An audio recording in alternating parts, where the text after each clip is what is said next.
हरिः ओम् श्री सद्गुरु परमात्मने नमः। ओम श्री कृष्ण परब्रह्मणे नमः। ओम गुरुर्ब्रह्मा गुरुर्विष्णुः गुरुर्देवो महेश्वरः गुरुः साक्षात् परब्रह्म तस्मै श्री गुरवे नमः। ओम श्री गुरुभ्यो नमः। यस्य प्रसादादहमेव सर्वं मय्येव सर्वं परिकल्पितं च इत्थं विजानामि सदात्मरूपं तस्याङ्घ्रिपद्मं प्रणतोऽस्मि नित्यं ब्रह्मानन्दं परमसुखदं केवलं ज्ञानमूर्तिं द्वन्द्वातीतं गगनसदृशं तत्त्वमस्यादिलक्ष्यम् ఏకం నిత్యం విమలమచలం సర్వదీ సాక్షిభూతం భావాతీతం త్రిగుణరహితం సద్గురుం తం నమామి. నమో గురుదేవ. ఈరోజు మనం భగవద్గీత యందు 2వ అధ్యాయము సాంఖ్యయోగం అండి. శ్రీకృష్ణ పరమాత్మ భగవంతుడు విశ్వమంతటా వ్యాపించి ఉన్నారని, ఆ భగవంతుణ్ణి తెలుసుకునేటటువంటి ప్రయత్నం ఎవరైతే చేస్తారో, ఆ ప్రయత్నంలో ఎవరైతే సాధనాపూర్వకంగా జీవనాన్ని మలుచుకుంటారో వాళ్ళందరూ కూడా నా యొక్క శాంతి పదమును పొందుతారు అని చెప్పేసి కృష్ణ పరమాత్మ మనకి చెప్తూ ఉన్నారండి. నీ లోపట ఉన్నటువంటి పరబ్రహ్మమును తెలుసుకుంటేనే మానవ జన్మ యొక్క సార్థకత ఉంటుందని భగవంతుడు మనందరికీ కూడా జ్ఞానబోధ చేస్తూ ఉన్నారు. మనం పొందేటటువంటి జ్ఞానం ఏ విధంగా ఉండాలి, ఏ వస్తువుల పట్ల మనం వ్యామోహాన్ని కలిగి ఉండాలి, ఏ వస్తువు పట్ల త్యాగపూర్వకమైనటువంటి కర్మ ఉండాలి అనేటటువంటి విషయం పట్ల ప్రతి ఒక్కరూ కూడా సాధన చేయవలసి ఉంటుంది. అంటే ఇక్కడ పరమాత్మ మనకు చెప్పినటువంటి విషయాలు 2 విషయాలండి. ఏ వస్తువు పట్ల వ్యామోహం ఉండాలి. మనమందరం ఏం చేస్తాం? నశించిపోయేటటువంటి విషయాల పట్ల వ్యామోహం కలిగి ఉంటాం. భగవంతుడు ఏమంటున్నారు? నశించిపోయేటటువంటి విషయాల పట్ల వ్యామోహం కాకుండా త్యాగపూర్వకమైనటువంటి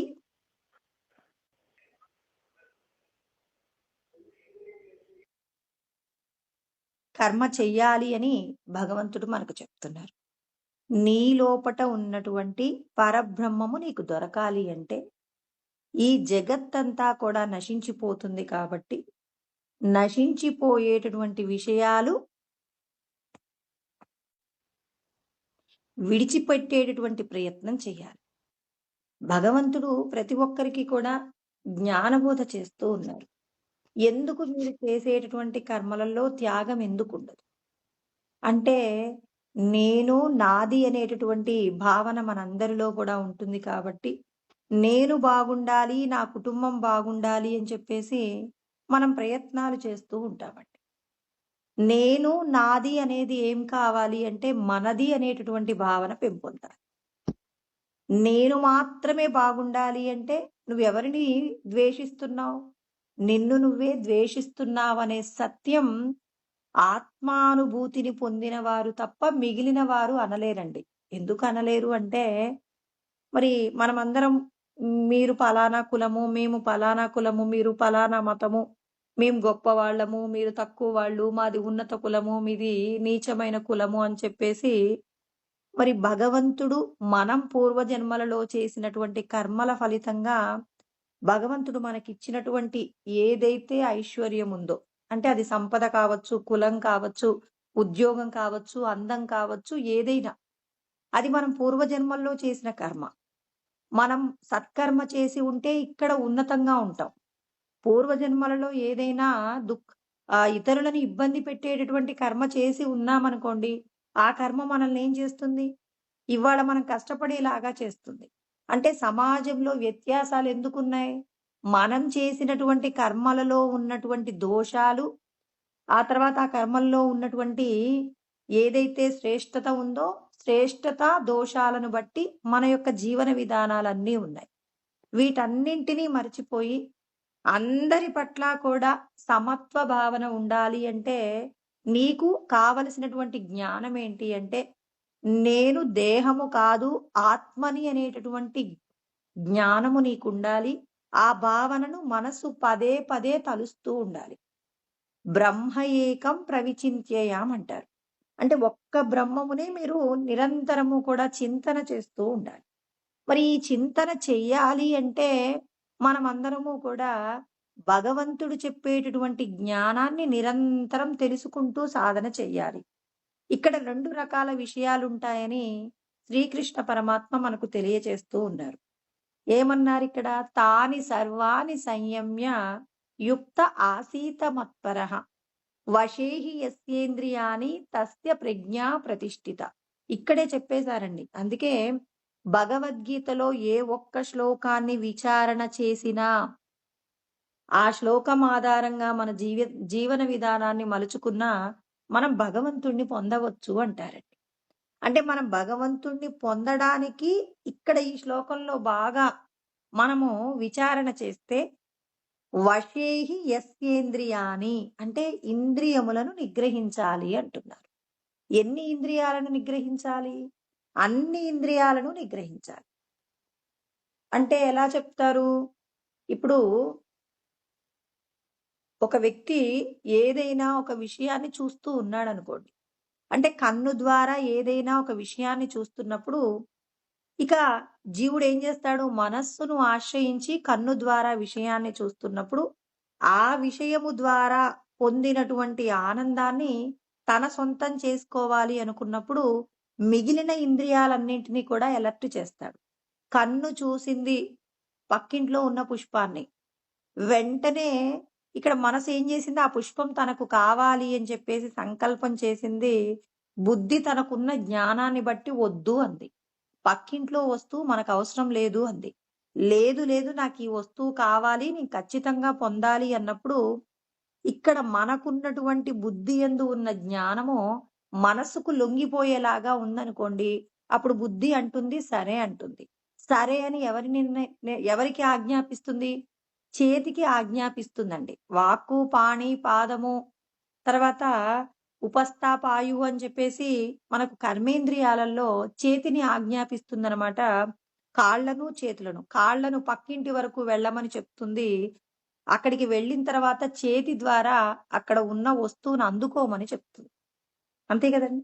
ఇలా చెప్పినప్పుడు ఏమవుతుంది? అంటే ఇక్కడ మనం ఏదైనా ఒక వస్తువును పొందడంలో మన బుద్ధి యందు ఉన్న ఏదైతే జ్ఞానం ఉందో, ఆ జ్ఞానమే మన చేత కర్మలు చేయిస్తూ ఉంది. అందుకే బుద్ధి అనేటటువంటి పాత్రలో మనం ఏం చేయాలి? భగవంతుడి యొక్క జ్ఞానామృతాన్ని పోసినప్పుడు, ఆ పోసినటువంటి జ్ఞానామృతం చేత మన యొక్క సాధన ఉండాలి అని చెప్పేసి ప్రతి ఒక్కరికి భగవంతుడు తెలియజేస్తూ ఉన్నారు. అందుకే ఇంద్రియాలన్నింటినీ నిగ్రహించాలి. కన్ను ద్వారా చూసే విషయాలు, చెవి ద్వారా వినే విషయాలు, నాలుక ద్వారా తినే రుచులు, ముక్కు ద్వారా చూసే వాసనలు, తర్వాత చర్మము ద్వారా అనుభవించేటటువంటి సుఖాలు ఏవైతే ఉన్నాయో అన్నింటినీ కూడా నిగ్రహించాలి. ఒక గదిలో దీపం పెట్టి తలుపులన్నీ వేసి ఒక్క కిటికీ డోర్ తెరిచిపెట్టినా ఏమవుతుంది? ఆ కిటికీలో నుంచి వచ్చేటటువంటి గాలి ఆ దీపాన్ని ఆర్పివేసినట్టుగా మన లోపట కూడా ఒక్క ఇంద్రియానికి సంబంధించి మనం లొంగిపోయినప్పటికీ ప్రమాదం వస్తుంది. అందుకే తర్వాత శ్లోకాలలో కృష్ణ పరమాత్మ చెప్తారనమాట. ఇంద్రియాణం హి చరతాం యన్మనోను విధీయతే తదస్య హరతి ప్రజ్ఞాం వాయున్నావమివాంబసి అంటారు. ఇదే అధ్యాయంలో 2వ అధ్యాయంలో 67వ శ్లోకంలో చెప్తారు.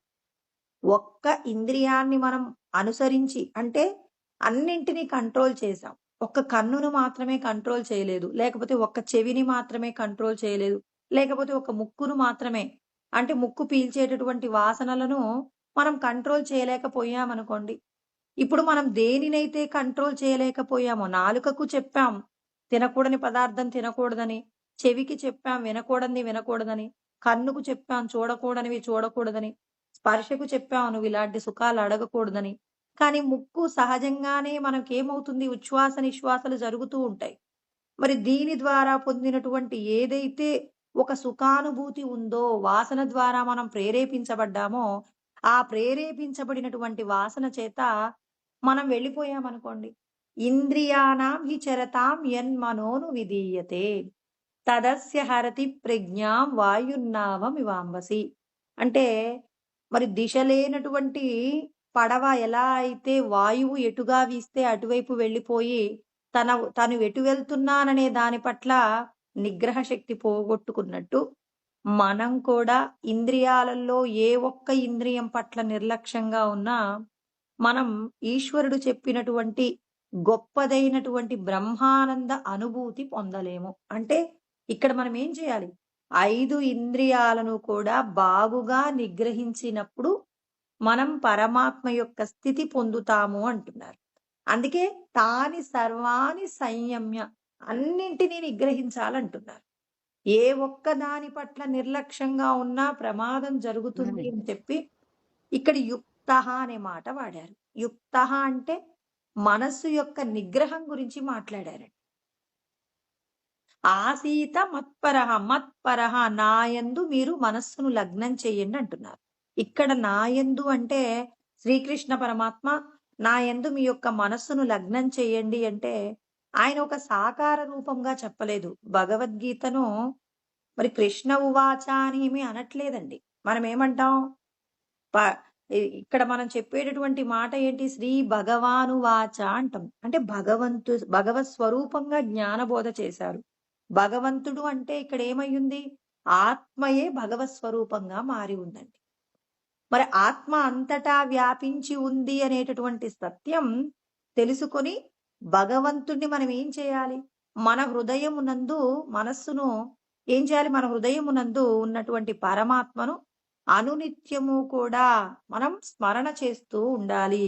స్మరణ చేస్తూ ఏ కర్మ చేస్తూ ఉన్నా ఆ భగవంతుడికి మనం కర్మను సమర్పణ చేస్తూ ప్రతి కార్యమునందు త్యాగపూర్వకమైన, అంటే ఇతరులకు ఎంతో కొంత ఇచ్చినప్పుడు మాత్రమే మనం ఆనందం పొందుతామండి. నిజంగా మనకెప్పుడు ఆనందం అంటే మనం అనుకుంటాం వేరొకరి వస్తువు మన సొంతమైతే ఆనందం అనుకుంటాం. కానీ సహజంగా మన యొక్క ప్రవృత్తి ఏంటి అంటే త్యాగపూర్వకమైనటువంటి ప్రవృత్తి మనందరి లోపట ఉంది. ఎందుకంటే భగవంతుడు మనందరిలో ఉన్నారు కాబట్టి మనందరిలో ఉండేటటువంటి ఏక స్వరూపంగా ఉన్న లక్షణం ఏంటి అంటే త్యాగం ఉందండి. అందరి జీవితాలలో త్యాగంతో కూడిన కర్మాచరణ, దానివల్ల పొందే సంతోషం అందరిలో ఉన్నప్పటికీ మనం కోరికలనేటటువంటి ముసుగు చేత మనం ఏం చేసాం? మన యొక్క సహజమైన ప్రవృత్తిని కప్పేశాం. అందుకే ధూమేనా వ్రియతే వహ్నిః యథాదర్శో మలేన చ యథోల్బేనావృతో గర్భః తదా తేనేదమావృతం అంటారు. అంటే ఎలా అయితే అద్దం మీద మురికి ఉంటుందో, మరి శిశువు మీద మావి ఎలా కప్పబడి ఉంటుందో, అగ్ని పొగ చేత ఎలా కప్పబడి ఉంటుందో, మరి మన లోపట ఉన్న ఆత్మ కూడా దేని చేత కప్పబడిందంటే కోరికల చేత కప్పబడి. ఈ కోరికలన్నీ కూడా దేహ సంబంధమైనవి. ఆత్మకు ఏ విధమైనటువంటి కోరికలు ఉండవు. ఎప్పుడూ కూడా ఎలా ఉంటుంది? స్వచ్ఛంగా మేలిమి బంగారం లాగా ఉంటుంది. శుద్ధ స్ఫటికం లాగా ఉంటుందండి. మరి శుద్ధ స్ఫటికంగా ఉన్నటువంటి ఆత్మకు ఏ విధమైన మాలిన్యం లేదు. మాలిన్యమంతా దేహ సంబంధమైనటువంటి కోరికలే మాలిన్య రూపంలో కప్పబడి ఉంటున్నాయి. కాబట్టి ఈ మాలిన్యం నుండి బయటపడేటటువంటి ప్రయత్నం మనం చెయ్యాలి. అంటే ఎప్పుడూ నేను ఈ దేహం కాదు, దేహానికి సంబంధించి సుఖం ఉంటుంది, దుఃఖం ఉంటుంది, ఈ సుఖ దుఃఖాల నుండి నేను బయటపడాలనేటటువంటి కోరిక మనం ఏం చేయాలి? అభివృద్ధి చేసుకోవాలి, డెవలప్ చేసుకోవాలి. నేను ఒక వ్యాపారాన్ని ప్రారంభించుకున్నాను అనుకోండి, నా వ్యాపారంలో ఎప్పుడు నష్టం రావాలనుకుంటానా? ఎప్పుడు లాభాలు రావాలనుకుంటానా? లాభాలు రావాలనుకుంటాం కదా. ఇప్పుడు మనం ఏం చేయాలి? నేను ఆత్మని అనేటటువంటి జ్ఞానాన్ని మనం పొంది ఉన్నామనుకోండి, ఎలా పొందుతున్నాం? సద్గురువు దగ్గర మనం ఎలాంటి జ్ఞాన ఉపదేశం పొందుతామంటే, ఉత్తర గీత చాలా చక్కగా చెప్పారండి. ఎలా చెప్పారు? జీవే పరేణ తాదాత్మ్యం సర్వగం జ్యోతిమీశ్వరం ప్రమాణ లక్షణైః జ్ఞేయం స్వయమేకాగ్రవేదిన. ముందు గురువు గురించి మాట్లాడిందండి. ఏకాగ్ర మనస్సు కలిగినటువంటి సద్గురు స్వరూపం గురించి ఉత్తర గీత మాట్లాడింది. ఉత్తర గీత గురించి ఎవరు చెప్పారు? శ్రీకృష్ణ పరమాత్మయే అర్జునుడికి రెండవసారి జ్ఞానబోధ చేశారనమాట. ఆ జ్ఞానబోధ యందు చెప్పబడిన మాట ఏకాగ్ర స్వరూపము. అంటే ఉన్నది ఒక్కటే బ్రహ్మము, అద్వైతము అంటే ద్వయముగా లేనటువంటిది. అంటే ఉన్నదంతా కూడా అఖండమైనటువంటి సత్య ఆత్మచేతనే ఈ లోకమంతా వ్యాపించబడిందని, మరి ఆత్మ మీద ఎవరికైతే మరి గురి ఉంటుందో, ఆత్మయే అంతటా వ్యాపించిందని నమ్ముతారో, నమ్మి అనుభూతి పొందినటువంటి గురువు ద్వారా మనం ఏం చేయాలి అంటే జ్ఞాన ఉపదేశాన్ని పొందాలి. వేటి ద్వారా పొందాలి? ప్రమాణ లక్షణైః జ్ఞేయం అన్నారు. అంటే ప్రమాణ లక్షణములు ఏమై ఉన్నాయంటే 4 మహావాక్యములండి. ఏంటా 4 మహావాక్యములు? అందరికీ తెలుసు. అహం బ్రహ్మాస్మి, ప్రజ్ఞానం బ్రహ్మ, తత్వమసి, అయమాత్మ బ్రహ్మ అని చెప్పేసి అందరికీ కూడా ఈ విషయాలు విని ఉన్నారు. మనం కూడా చాలా సార్లు చెప్పుకొని ఉన్నామండి. తత్వమసి అంటే ఇది ఉపదేశ వాక్యం అండి. తత్ పరమాత్మ, త్వము నీవు, అసి అయి ఉన్నావు. ఆ నీవు ఆ పరమాత్మ స్వరూపముగానే అయి ఉన్నావు.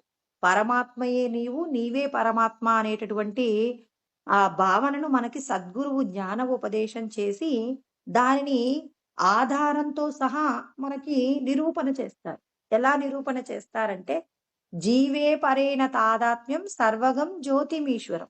విశ్వమంతటా కూడా జీవ బ్రహ్మ ఐక్యము ఏ విధంగా కనపడుతుంది సృష్టిలో అంటే జ్యోతి స్వరూపంగా, అంటే పరంజ్యోతి స్వరూపం అండి. జ్యోతులకు జ్యోతి అయినటువంటి పరంజ్యోతి స్వరూపంగా భగవంతుడు విశ్వమంతటా వ్యాపించి ఉన్నారు.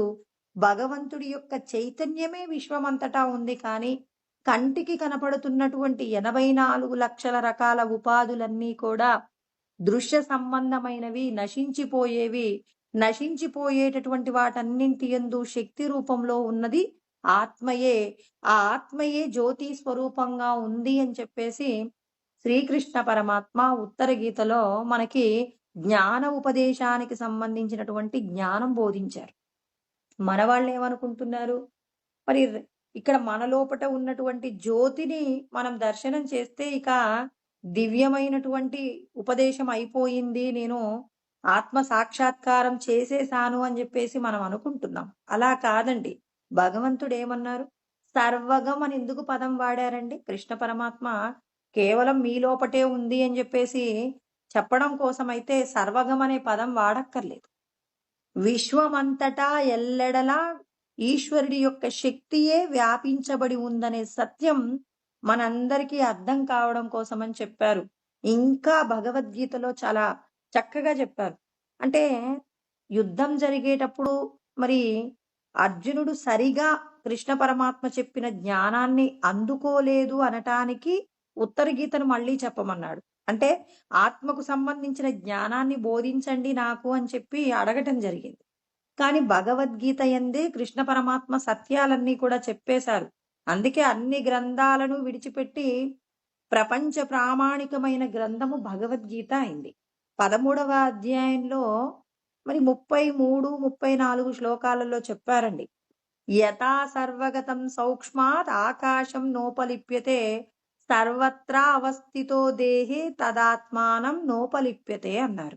అంటే మరి ఏ విధంగా అయితే ఆకాశము అంతటా వ్యాపించి ఉందో ఈశ్వరుడు కూడా అంతటా వ్యాపించి ఉన్నారనే సత్యం చెప్పారు. అంటే మన దేహం లోపట ఎక్కడెక్కడున్నాడు ఆయన అంటే సర్వత్రా అవస్థితో, అంటే దేహము నిండా భగవంతుడి చైతన్యం ఉందండి. భగవంతుడి చైతన్యం ఎక్కడెక్కడ లేదు శరీరంలో, అంతటా ఉంది. ఆయన లేకుండా ఉన్న ప్రదేశం ఏదైనా ఉంటే ఆ ప్రదేశం అంతా సచ్చుబడిపోతుందండి. అంటే శక్తి విహీనం అవుతుంది. ఆ అవయవం పని చేయకుండా పోతుందండి. అందుకే దేహం అంతటా కూడా భగవంతుడి శక్తి ఉంది. ఎలా ఉంటుంది? ఆ విషయం కూడా చెప్పారనమాట. యథా ప్రకాశయత్ ఏకః కృష్ణం లోకమిమం రవిః అన్నారు. అంటే సూర్యుడి యొక్క వెలుగు విశ్వమంతటా వ్యాపించి ఉండటం ఎలా జరుగుతుందో, అదే విధంగా ఈ దేహము నిండా కూడా ఈశ్వరుడి యొక్క శక్తి కాంతి రూపంలో ఉంది అని చెప్పారు. ఇదే విషయాన్ని మనకు మరి ఉత్తర గీత యందు కూడా చెప్పారు. అంటే మన అందరిలో భగవంతుడి యొక్క శక్తి నిక్షిప్తమై ఉంది అని చెప్పేసి మరి కృష్ణ పరమాత్మ చెప్తూ ఉన్నారు. మన లోపట ఉన్న భగవత్ చైతన్యాన్ని మనమందరము కూడా కోరికల చేత కప్పేశాం. మరి కప్పివేసినటువంటి ఈ కోరికలను మనం ఏం చేయాలి? ప్రతినిత్యము కూడా ఆధ్యాత్మిక విద్యను నిరంతరము కూడా మనం తెలుసుకుంటూ సాధన చేస్తూ ఉన్నామనుకోండి, అప్పుడు మన లోపట ఉన్నటువంటి కోరికలన్నీ కూడా పోతాయి. అందుకే విద్యలన్నింటిలో గొప్ప విద్య ఏంటి అంటే విద్యానాం అధ్యాత్మ విద్య అంటారు. విద్యలన్నింటిలో ఆధ్యాత్మిక విద్య అంటే దేని గురించి ఉంటుంది? అంటే భగవంతుడి గురించి తెలియచేస్తుందా? కాదు. నువ్వే భగవత్ స్వరూపమని నీకు అర్థం చేయించడం కోసం అని చెప్పేసి పరమాత్మ ఏం చెప్తున్నారు? నిన్ను నువ్వు అధ్యయనం చేసుకో అంటున్నారు. అంటే మనమందరం ఏమంటాం? భగవంతుడి గురించి వినడానికి మాకెక్కడ సమయం ఉందండి? ఇప్పుడు కాదు, ఎప్పుడో పెద్ద వయసు వచ్చిన తర్వాత, ఒక 60 70 సంవత్సరాలు వచ్చిన తర్వాత భగవంతుడి గురించినటువంటి జ్ఞానాన్ని మేము పొందుతాము అని చెప్పేసి మాట్లాడుతూ ఉన్నారు. మరి పరమాత్మ అంటున్నారు, నువ్వు పుట్టినప్పటి నుంచి తల్లి గర్భంలో ప్రవేశించినప్పటి నుంచి దేహాన్ని విడిచిపెట్టేంత వరకు కూడా నువ్వు ఉంటావు. అంటే నువ్వు ఎంత తొందరగా వీలైతే అంత తొందరగా నీ గురించి నువ్వు తెలుసుకునే ప్రయత్నం చేయమని మరి పరమాత్మ మనకి చెప్తూ ఉన్నారు. అందుకే అధ్యాత్మ విద్య నిత్యత్వం. ప్రతిరోజు నీ గురించి నువ్వు తెలుసుకో. నాకు ఎన్ని వస్తువులు ఉన్నాయి, నేను ఎంత అందంగా ఉన్నాను, ఎన్ని ఏమంటారు, ఎన్ని వస్త్రాలున్నాయి, తర్వాత ఇంకా మన పేరు మీద ఎన్ని ఆస్తులున్నాయి, ఎంతమంది బంధువులున్నారు, ఇవన్నీ నీకు సంబంధించిన జ్ఞానం కాదు. నువ్వు ఉండేటటువంటి ఇంటికి సంబంధించిన జ్ఞానం. అంటే మనమందరము కూడా పాంచభౌతికమైనటువంటి శరీరం నందు కొద్ది రోజులు ఇందులో ఉంటామని చెప్పేసి మనం పరమాత్మకు కొన్ని పాపపుణ్యాలు ఇచ్చి ఈ ఇంటిని రెంట్‌కి తీసుకున్నామండి. ఈ రెంట్‌కు తీసుకున్నందుకు ఇప్పుడు మనం కూడా బాహ్యంగా మరి ఇటుకలతో తయారు చేసినటువంటి ఇంటిలో మనం ఉంటున్నాం. ఈ ఇంటికి సంబంధించి మనం కూడా ఎన్నో రకాల రిపేర్‌లు చేస్తుంటాం. పూర్వజన్మల్లో మనం చేసినటువంటి కర్మలకు సంబంధించి, మనం ధరించిన శరీరానికి సంబంధించి కూడా వ్యాధులొస్తూ ఉంటాయి. బంధువుల ద్వారా సుఖాలను పొందుతాం, దుఃఖాలను పొందుతాం. స్నేహితులు, శత్రువులు, ఇలా ఎన్నో రకాలైనటువంటి, ఒక మొక్కకు చీడపీడలున్నట్టు ఈ శరీరానికి సంబంధించి కూడా ఎన్నో రకాలైనటువంటి వ్యాధులు ఉంటాయి. ఎన్నో రకాలైనటువంటి సంతోషాలుంటాయి. అన్నీ కలబోసినటువంటి ఈ వస్తువు ఏంటి అంటే మన శరీరం అంటే. ఈ శరీరానికి సంబంధించి మనం అనుభవించేటటువంటి ప్రతిదీ కూడా మనం పూర్వజన్మలలో ఎవరెవరినైతే ద్వేషించామో, ఇక్కడ మనం ఎవరి ద్వారానైతే దుఃఖపడుతున్నామో, ఎవరు మనల్ని శత్రువులుగా చూస్తున్నారో, ఇదంతా మనం చేసుకున్న కర్మను ప్రారబ్ధ రూపంలో అనుభవిస్తున్నాం. అదే విధంగా సంతోషమైనప్పటికీ కూడా మనం పూర్వజన్మల్లో ఎవరెవరితో అయితే కలిసి ఉండాలనుకున్నామో, మరి దానికి సంబంధించి ఇక్కడ మనం కొంతమందితో కలిసి సుఖంగా జీవిస్తూ ఉన్నాం. అంటే సుఖము, దుఃఖము రెండూ కూడా ఈ శరీరానికి సంబంధించినవి. మనమెవరము అంటే ఈ శరీరం లోపట ఉన్నటువంటి జ్యోతి స్వరూపంగా ప్రకాశించేటటువంటి సత్య ఆత్మయే మనము. అంటే మనల్ని మనం తెలుసుకునేటటువంటి ప్రయత్నం అధ్యాత్మ జ్ఞాన నిత్యత్వం. దీనికోసం అని చెప్పి ఎన్నో రకాలైనటువంటి సందేహాలుంటాయి. ఆ సందేహాలన్నీ కూడా ఏం చేయాలి? తత్వ జ్ఞానార్థ దర్శనం అని 13వ అధ్యాయం 12వ శ్లోకంలో చెప్తారనమాట. అంటే ప్రతిరోజు కూడా నువ్వేం చేస్తావు? పరమాత్మయే నీవు అన్నప్పుడు తత్వము, జ్ఞానార్థ దర్శనం. అంటే జ్ఞానము ద్వారా నువ్వేం చేయాలి? పరమాత్మ అనుభూతి పొందడానికి కావలసినటువంటి ఎన్నో రకాలైనటువంటి విషయాలను చర్చిస్తూ ఈ దేహ సంబంధానికి సంబంధించినటువంటి ఏవైతే దుఃఖాలున్నాయో ఈ దుఃఖాల నుండి నువ్వు బయటపడే ప్రయత్నం చేయాలి. అందుకే ఇక్కడ వైరాగ్య ప్రకరణం యోగ వాసిష్టం నందు శ్రీరామచంద్రుడికి కలిగినటువంటి వైరాగ్య ప్రకరణంలో మనం శ్రీరామచంద్రుడి యొక్క వైరాగ్యం గురించి ఆయన చెప్తూ ఉన్నారనమాట. ఏమంటున్నారు అంటే, యాని దుఃఖాని దీర్ఘాని విషమాని మహంతిచ అంటారు. అంటే ఇక్కడ మనమందరం కూడా దుఃఖపడుతూ ఉన్నాం. అంటే మనకి ఏవైనా దేహానికి సంబంధించి వచ్చేటటువంటి దుఃఖములు ఎలాంటివి అంటే దీర్ఘములు. అంటే వీటిని ఇలా ఉంటాయి, వీటి నుండి మనం ఎలా బయటపడాలి అనేటటువంటి దాని గురించి కొన్ని సమస్యల నుంచి ఎలా బయటపడతామో కూడా తెలియదండి. ఎంతకాలం అనుభవించినప్పటికీ కూడా ఆ దుఃఖం అనేది పోకుండా ఉంటుంది. ఇప్పుడు కన్న కొడుకే చెప్పిన మాట వినలేదనుకోండి, ఆ తండ్రి తాను దేహం ఉన్నంత కాలం బాధపడుతూనే ఉంటాడు. ఈ విషయంలో ఎవరికీ సందేహం లేదు కదండి.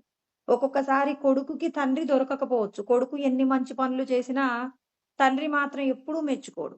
ఇలా ప్రతి కుటుంబంలో ఎవరో ఒకరు బంధువో, స్నేహితుడో అతన్ని విడిచిపెడదామనుకున్నా విడిచిపెట్టలేనటువంటి బాంధవ్యం చేత భగవంతుడు ముడివేస్తాడు. అలా ముడివేస్తే ఎప్పుడూ కూడా అతడు బాధపడుతూనే ఉంటాడు.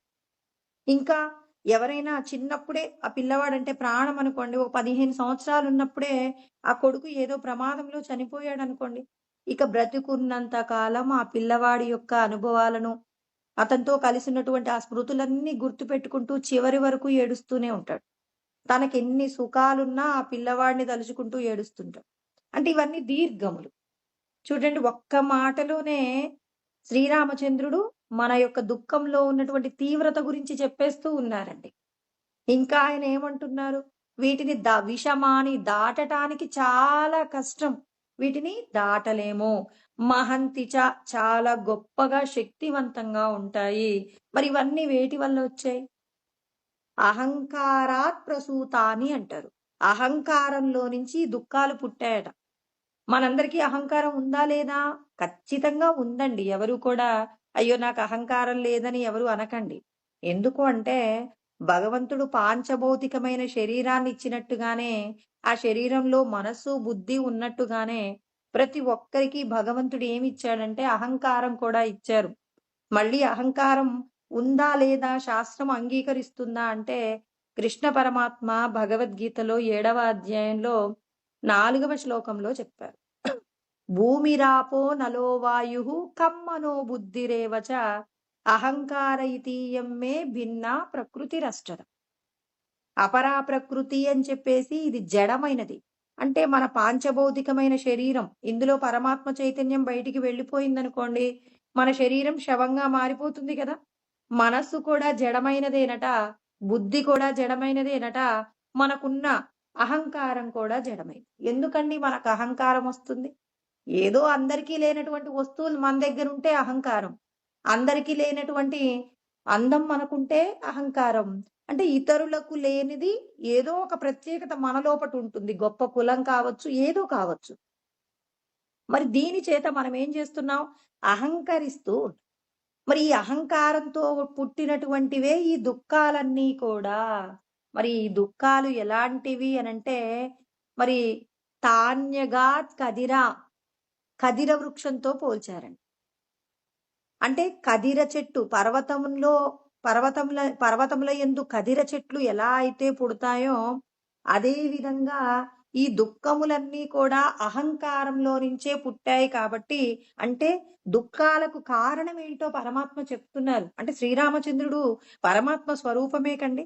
దశావతారాలలో మరి ఒక అవతార స్వరూపంగా భూమి మీద రావణాసురుని చంపడం కోసం అని చెప్పేసి మనిషిగా వచ్చినటువంటి స్వరూపము శ్రీరామచంద్రుడు. ఆయన పరమాత్మ అంటే తప్పేం లేదు కదా. కాబట్టి మరి శ్రీరామచంద్రుడు అంటున్నారు. అంటే మన యొక్క దుఃఖముల గురించి మొదట వివరణ చేశారు. వీటిని దాటడానికి కష్టము, చాలా దీర్ఘములైనటువంటివి, శక్తివంతములైనవి అని చెప్పేసి చెప్తూ ఇవన్నీ కూడా అహంకారం వల్ల పుట్టాయి అని చెప్పేసి చెప్పారు. మరి అహంకారం వల్ల పుట్టినటువంటి వాటిని ఏం చేయాలి? అహంకారం పరిత్యజ్య, మునే అంటే అహంకారాన్ని విడిచిపెట్టండి. ఇది నేను అనేటటువంటి భావన విడిచిపెడితే అన్నీ విడిచిపెట్టిపోతాయి. ఈ శరీరమే నేను అనే భావన ఉన్నప్పుడు దీనికి సంబంధించిన అహంకారం మన లోపట ఉద్భవిస్తుంది. ఇప్పుడు ఈ దేహము నేను కాదు, దేహమునందు ఉన్నటువంటి స్వస్వరూపమైన ఆత్మయే నేను అనుకున్నప్పుడు, ఇక దేహానికి సంబంధించినటువంటి అహంకారానికి మనం ఏం చేయొచ్చు? ఫుల్ స్టాప్ పెట్టొచ్చు. అందుకే నేను అహంకారాన్ని విడిచిపెట్టాను అంటున్నాడు. ఇంకా శమయంతి ఏవా అంటే నేనేం చేస్తూ ఉన్నాను అంటే పరమ శాంతిని పొందడం కోసం అని చెప్పేసి నేను మిమ్మల్ని ఆశ్రయించి ఉన్నాను. ఇంకా అలాగే అనటంతో పాటుగా ఆయన అంటూ ఉన్నారు, మరి అవతిష్టే నేను వేటిని విడిచిపెడుతున్నాను? గతోద్వేగో అంటే నేను ఇంతకు ముందు అంటే ఈ క్షణానికంటే ముందు నేను కొన్ని కొన్ని విషయాలకు ఆనందపడ్డాను. కొన్ని కొన్ని విషయాలకి దుఃఖపడ్డాం. మనమందరం కూడా ఎవరైనా మనల్ని సంతోషపెట్టిన సంఘటన గుర్తొచ్చిందనుకోండి, ఇప్పుడు ఉద్వేగానికి లోనవుతాం. నేను కష్టంలో ఉన్నప్పుడు వాళ్ళు ఎంత పెద్ద సహాయం చేశారు అన్నప్పుడు, ఆ రోజున వచ్చిన కష్టానికి వాళ్ళు కనుక సహాయం చేసి ఉండకపోతే అనే మాట గుర్తొస్తే ఇప్పుడు కూడా ఉద్వేగానికి లోనవుతామండి. అదే విధంగా ఎప్పుడో మనల్ని ఎవరో తిట్టిన విషయం గుర్తొచ్చింది. నన్నెంతగా అవమానం చేశారు అనే మాట ఇప్పుడు నువ్వు సంతోషంగా ఉన్నావు. నీకే ఇబ్బంది లేదు. కానీ ఆ ఉద్వేగాలన్నీ ఇప్పుడు గుర్తొచ్చాయి అంటే ఇప్పుడు వెక్కి వెక్కి ఏడుస్తాం. ఆనందమొస్తే సంతోషపడుతున్నాం. అంటే ఆనందానికి సంబంధించిన సంఘటన గుర్తొస్తే మనం ఏం చేస్తున్నాం? సంతోషపడుతున్నాం. అదే విధంగా దుఃఖ సంఘటన గుర్తొస్తే దుఃఖపడుతూ ఉన్నాం. అందుకే నేనేం చేశాను? గతోద్వేగే గతోద్వేగో అంటే గతానికి సంబంధించిన గతం అంటే ప్రస్తుతం జరుగుతున్న సంఘటనకు పూర్వము జరిగిన ప్రతిదీ కూడా గతమే కాబట్టి, ఆ గతం యందు ఉన్నటువంటి స్థితులకు సంబంధించిన ఉద్వేగాలన్నీ కూడా నేను విడిచిపెట్టేశాను. శాంతిని కోరుకుంటున్నాను, అహంకారాన్ని విడిచిపెడుతున్నాను.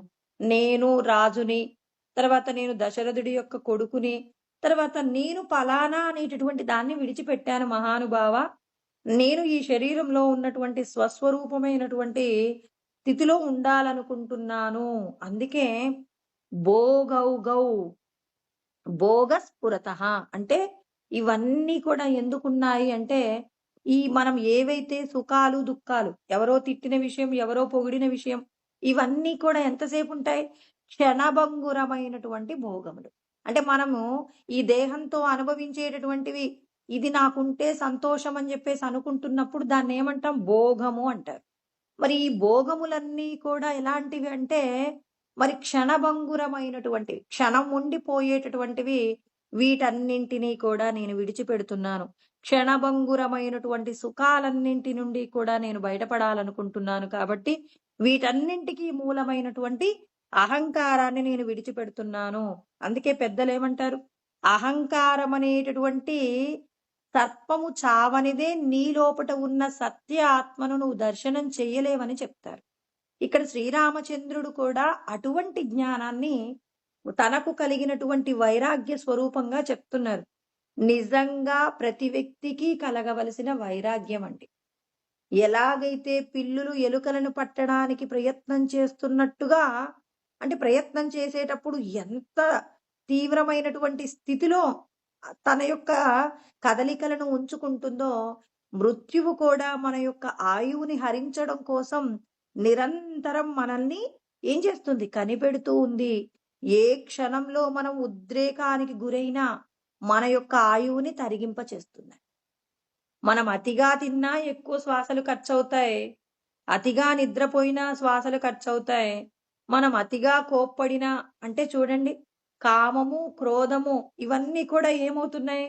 మన యొక్క ఆయుష్యుని తగ్గించేస్తున్నాయి. కాబట్టి మీ మనస్సును నిగ్రహించుకుంటే మీరు భగవంతుడిచ్చిన ఆయు ప్రమాణంతో పూర్ణమైన జీవితాన్ని గడుపుతారు.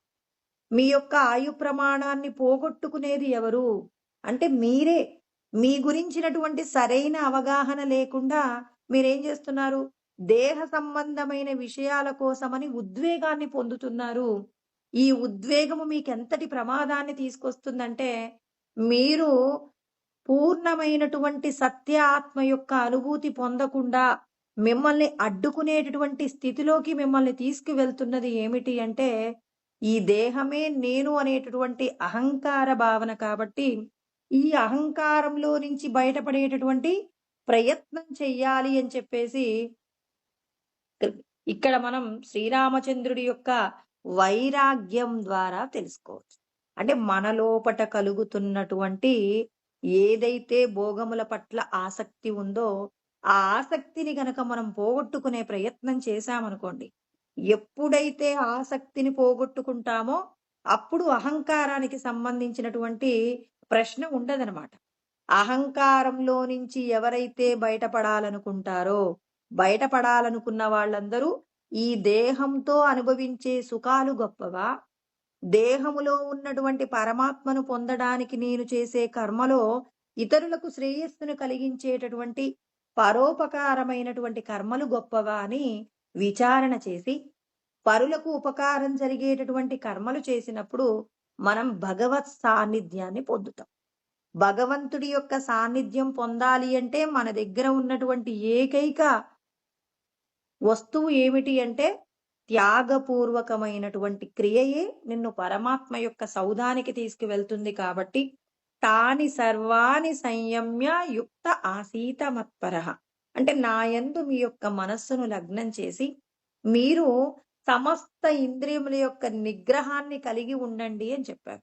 అంటే ఇప్పుడు మనము ఏదో అనారోగ్యం నిమిత్తంగా కొంత అప్పు చేశామనుకోండి. అప్పు చేసినప్పుడు ఏం చేస్తాం మనం? అప్పుని తీర్చుకునే ప్రయత్నం చేస్తాం. అప్పును తీర్చడం వరకే మనం ఆలోచిస్తామా? కొంత డబ్బు మిగిలించుకునే ప్రయత్నం చేస్తామా? కొంత డబ్బు మిగిల్చుకుంటాం. ఎందుకు? మళ్ళీ ఏదైనా ఒక శుభకార్యం కానీ, అశుభకార్యం కానీ ఖచ్చితంగా మనం ఊహించకుండానే మన ఇంట్లో వస్తుంటాయి కాబట్టి, వాటికి సంబంధించిన నిర్వహణ కోసం కొంత డబ్బును పొదుపు చేసుకుంటాం. అంటే కొంత సంపదను మనం పక్కన పెట్టుకుంటాం, అప్పు తీర్చుకుంటామండి. అదే విధంగా ఇంద్రియాలను కూడా నిగ్రహిస్తున్నాం. ఎందుకండి ఇంద్రియాలను నిగ్రహించాలి? చాలా మంది అంటారనమాట. ఎందుకండి తినదగిన వయసులో అన్నీ తినాలి కదా! అది తినకూడదు, ఇది తినకూడదని చెప్పేసి ఎందుకు కండిషన్స్ పెట్టుకుంటారంటే, నువ్వు దేనిని పొందాలనేటటువంటి కోరిక నీకుందో దాని గురించి ఆలోచన లేదనుకోండి. అప్పుడు అనుకుంటాం ఏముందండి చాలా మంది మాట్లాడుతుంటారు చూడండి. ఏముందండి బ్రతికినంత కాలం నోటికి నచ్చినటువంటి ఆహారము, నచ్చిన బట్ట, నచ్చినటువంటి ఆహారము ఇలా కంటికి సంతోషాన్నిచ్చేటటువంటి విషయాలను చూస్తూ సుఖంగా జీవించి చనిపోక ఏదో కావాలట, ఏదో చేయాలట అని చెప్పేసి వాళ్ళని వైరాగ్యంతో కూడిన మాటలలోనే భోగములు కనపడుతూ ఉంటాయి. వాళ్ళ మాటలలో ఏముంది? ఉన్నన్నాళ్ళు సుఖంగా జీవించాలి. ఇక పోయిన తర్వాత ఏం తింటాం? ఉన్నప్పుడే కదా ఈ శరీరంతో తినాలి అని చెప్పేసి శరీరానికి సంబంధించిన భోగములను గురించి ఆలోచిస్తూ భవిష్యత్తును మరిచిపోతూ ఉన్నారు. ఇంకా భవిష్యత్తు ఏముందండి? నాకు వృద్ధాప్యం వస్తుంది. ఇంకా నాకు భవిష్యత్తు ఏముందంటే ఈ దేహం రావడానికి నువ్వు పూర్వజన్మల్లో ఎంత సాధన చేశావో నీకు తెలియదు. అదే విధంగా ఈ శరీరంతో నువ్వు ఎలాంటి కర్మ చేస్తే తర్వాత ఈ శరీరాన్ని విడిచిపెట్టాక నువ్వు ఎటువంటి సుఖములను పొందుతావనే దాని గురించి నీకు అవగాహన లేదు. అంటే నీకు గతానికి సంబంధించిన జ్ఞానము లేదు, భవిష్యత్తుకు సంబంధించిన జ్ఞానం లేదు. మనం ఎంతసేపు ఈ దేహానికి సంబంధించిన గతం గురించి ఆలోచిస్తాం, ఈ దేహానికి సంబంధించిన భవిష్యత్తు గురించి ఆలోచిస్తాం. కానీ ఈ దేహం పుట్టక పూర్వం మనం ఎలా ఉన్నాం, ఈ దేహంతో మనం ఎటువంటి సాధన చేయాలి, ఎటువంటి సాధన చేస్తే దేహం విడిచిపెట్టిన తదనంతరం మనం ఎటువంటి జీవన విధానం గడపవచ్చు అనే దాని గురించిన జ్ఞానం కలగాలంటే కొన్ని కోట్ల జన్మలలో మనం చేసిన పుణ్యము ఉంటే పరమాత్మ ఈ రోజు మనకు భగవంతుడు చెప్పిన మాటలను మనం అధ్యయనం చేయడానికి పరమాత్మ అనుమతి ఇచ్చారండి. మనమందరం అనుకుంటున్నాం, అయ్యో నేనే ప్రయత్నం చేశాను. నువ్వు ప్రయత్నం చేసినా భగవద్ అనుగ్రహం ఉండాలండి. అధిష్టానం తథాకర్త కరణంచ పృథగ్విధం వివిధాచ్చ పృథక్ చేష్ట దైవం చైవాత్ర పంచమం అని 18వ అధ్యాయం 14వ శ్లోకంలో కృష్ణ పరమాత్మ మాట్లాడతారు. మేమంటారు? అధిష్టానం అంటే శరీరం అండి. అధిష్టానం తథాకర్త కరణంచ పృథగ్విధం. మన దేహానికి సంబంధించి ఉన్నటువంటి ఇంద్రియాలు ఏవైతే ఉన్నాయో ఆ ఇంద్రియాలను నడిపించేటటువంటి కర్త జీవుడైతే ఎవరైతే ఉన్నారో మరి వివిధ రకాలైన విషయాలను ఇంద్రియాల ద్వారా అనుభవిస్తున్నప్పుడు భగవంతుడి యొక్క అనుమతి ఉంటేనే నువ్వు దేనినైనా అనుభవించగలుగుతావు. అలా కాదు దేవుడెక్కడున్నాడండి, నేను సంపాదించుకున్నాను, నేను తింటున్నాను. ఇలా మనం ఏం చేస్తాం? నేను చేశాను కాబట్టి అంటున్నాం. కానీ ఏ పని చెయ్యాలన్నా భగవంతుడి యొక్క శక్తి తోడైతేనే దానికే మనం ఏమని పెట్టుకుంటాం పేరు? మరి వీడు అదృష్టవంతుడు, దురదృష్టవంతుడు అని చెప్పేసి మనం ప్రారబ్ధంలో ఒక్కొక్కరి గురించి మాట్లాడతాం. అదృష్టవంతుణ్ణి చెడగొట్టలేరు, దురదృష్టవంతుణ్ణి బాగు చేయలేరు అంటారు. అంటే అదృష్టము, దురదృష్టం అని పిలుచుకునే దానిలో ఎవరున్నారు? ఈశ్వరుడు మనం చేసిన కర్మల రూపంలో ఈశ్వరుడే దగ్గరుండి నడిపిస్తున్నాడనమాట. ఆ విషయాన్ని కృష్ణ పరమాత్మ మనందరికీ వివరణ చేస్తున్నారు. భగవంతుడు అన్నింటినీ నడిపిస్తున్నాడన్నప్పుడు ఇంద్రియాణం మనశ్చాస్మి. ఇంద్రియములన్నింటిలో మనస్సుగా ఉన్నాడు. అంటే మన మనస్సు యందు దేహ సంబంధమైన విషయ ఆలోచన ఎక్కువగా ఉందా? లేకపోతే ఆత్మకు సంబంధించినటువంటి ఆలోచన ఉందా? మనస్సు యందు దేహ సంబంధమైన విషయాల గురించి ఆలోచిస్తుంటే మన యొక్క శక్తినంతా కూడా మనస్సు ఏం చేస్తుందంటే, మన మనసు యొక్క ధర్మాల గురించి అందరికీ తెలుసు కదండీ! శోకము, మోహము అనేది మనసు యొక్క ధర్మాలు. మనసు ఎప్పుడు ఏం ఆలోచిస్తుంది? గడిచిపోయిన విషయాలలో ఉన్న దుఃఖాన్ని గుర్తు చేసి ఏడిపిస్తుంది. ఇంకా మనం పొందవలసిన విషయాల గురించి వ్యామోహాన్ని కల్పింపచేసి అలా కూడా బాధపెడుతుంది. అంటే మొత్తం మీద మన మనసు ఏం చేస్తుంది?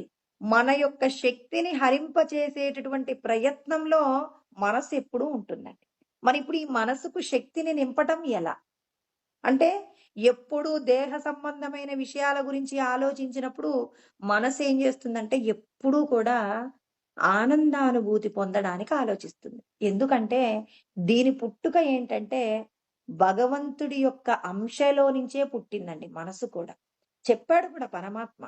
మమైవాంశో జీవలోకే జీవభూత సనాతనః మనశ్శేష్టానీంద్రియాని ప్రకృతిస్థాని కర్షతి అన్నారు. అంటే మరి నా యొక్క అంశ అందరూ అన్నాడు. మనందరినీ కూడా భగవదంశ అన్నాడు. ఆయన ఏం చేశాడు? ఈ అంశను భూమి మీద నడిపించడానికి మనస్సు, ఇంద్రియాలను ఇచ్చారన్నాడు.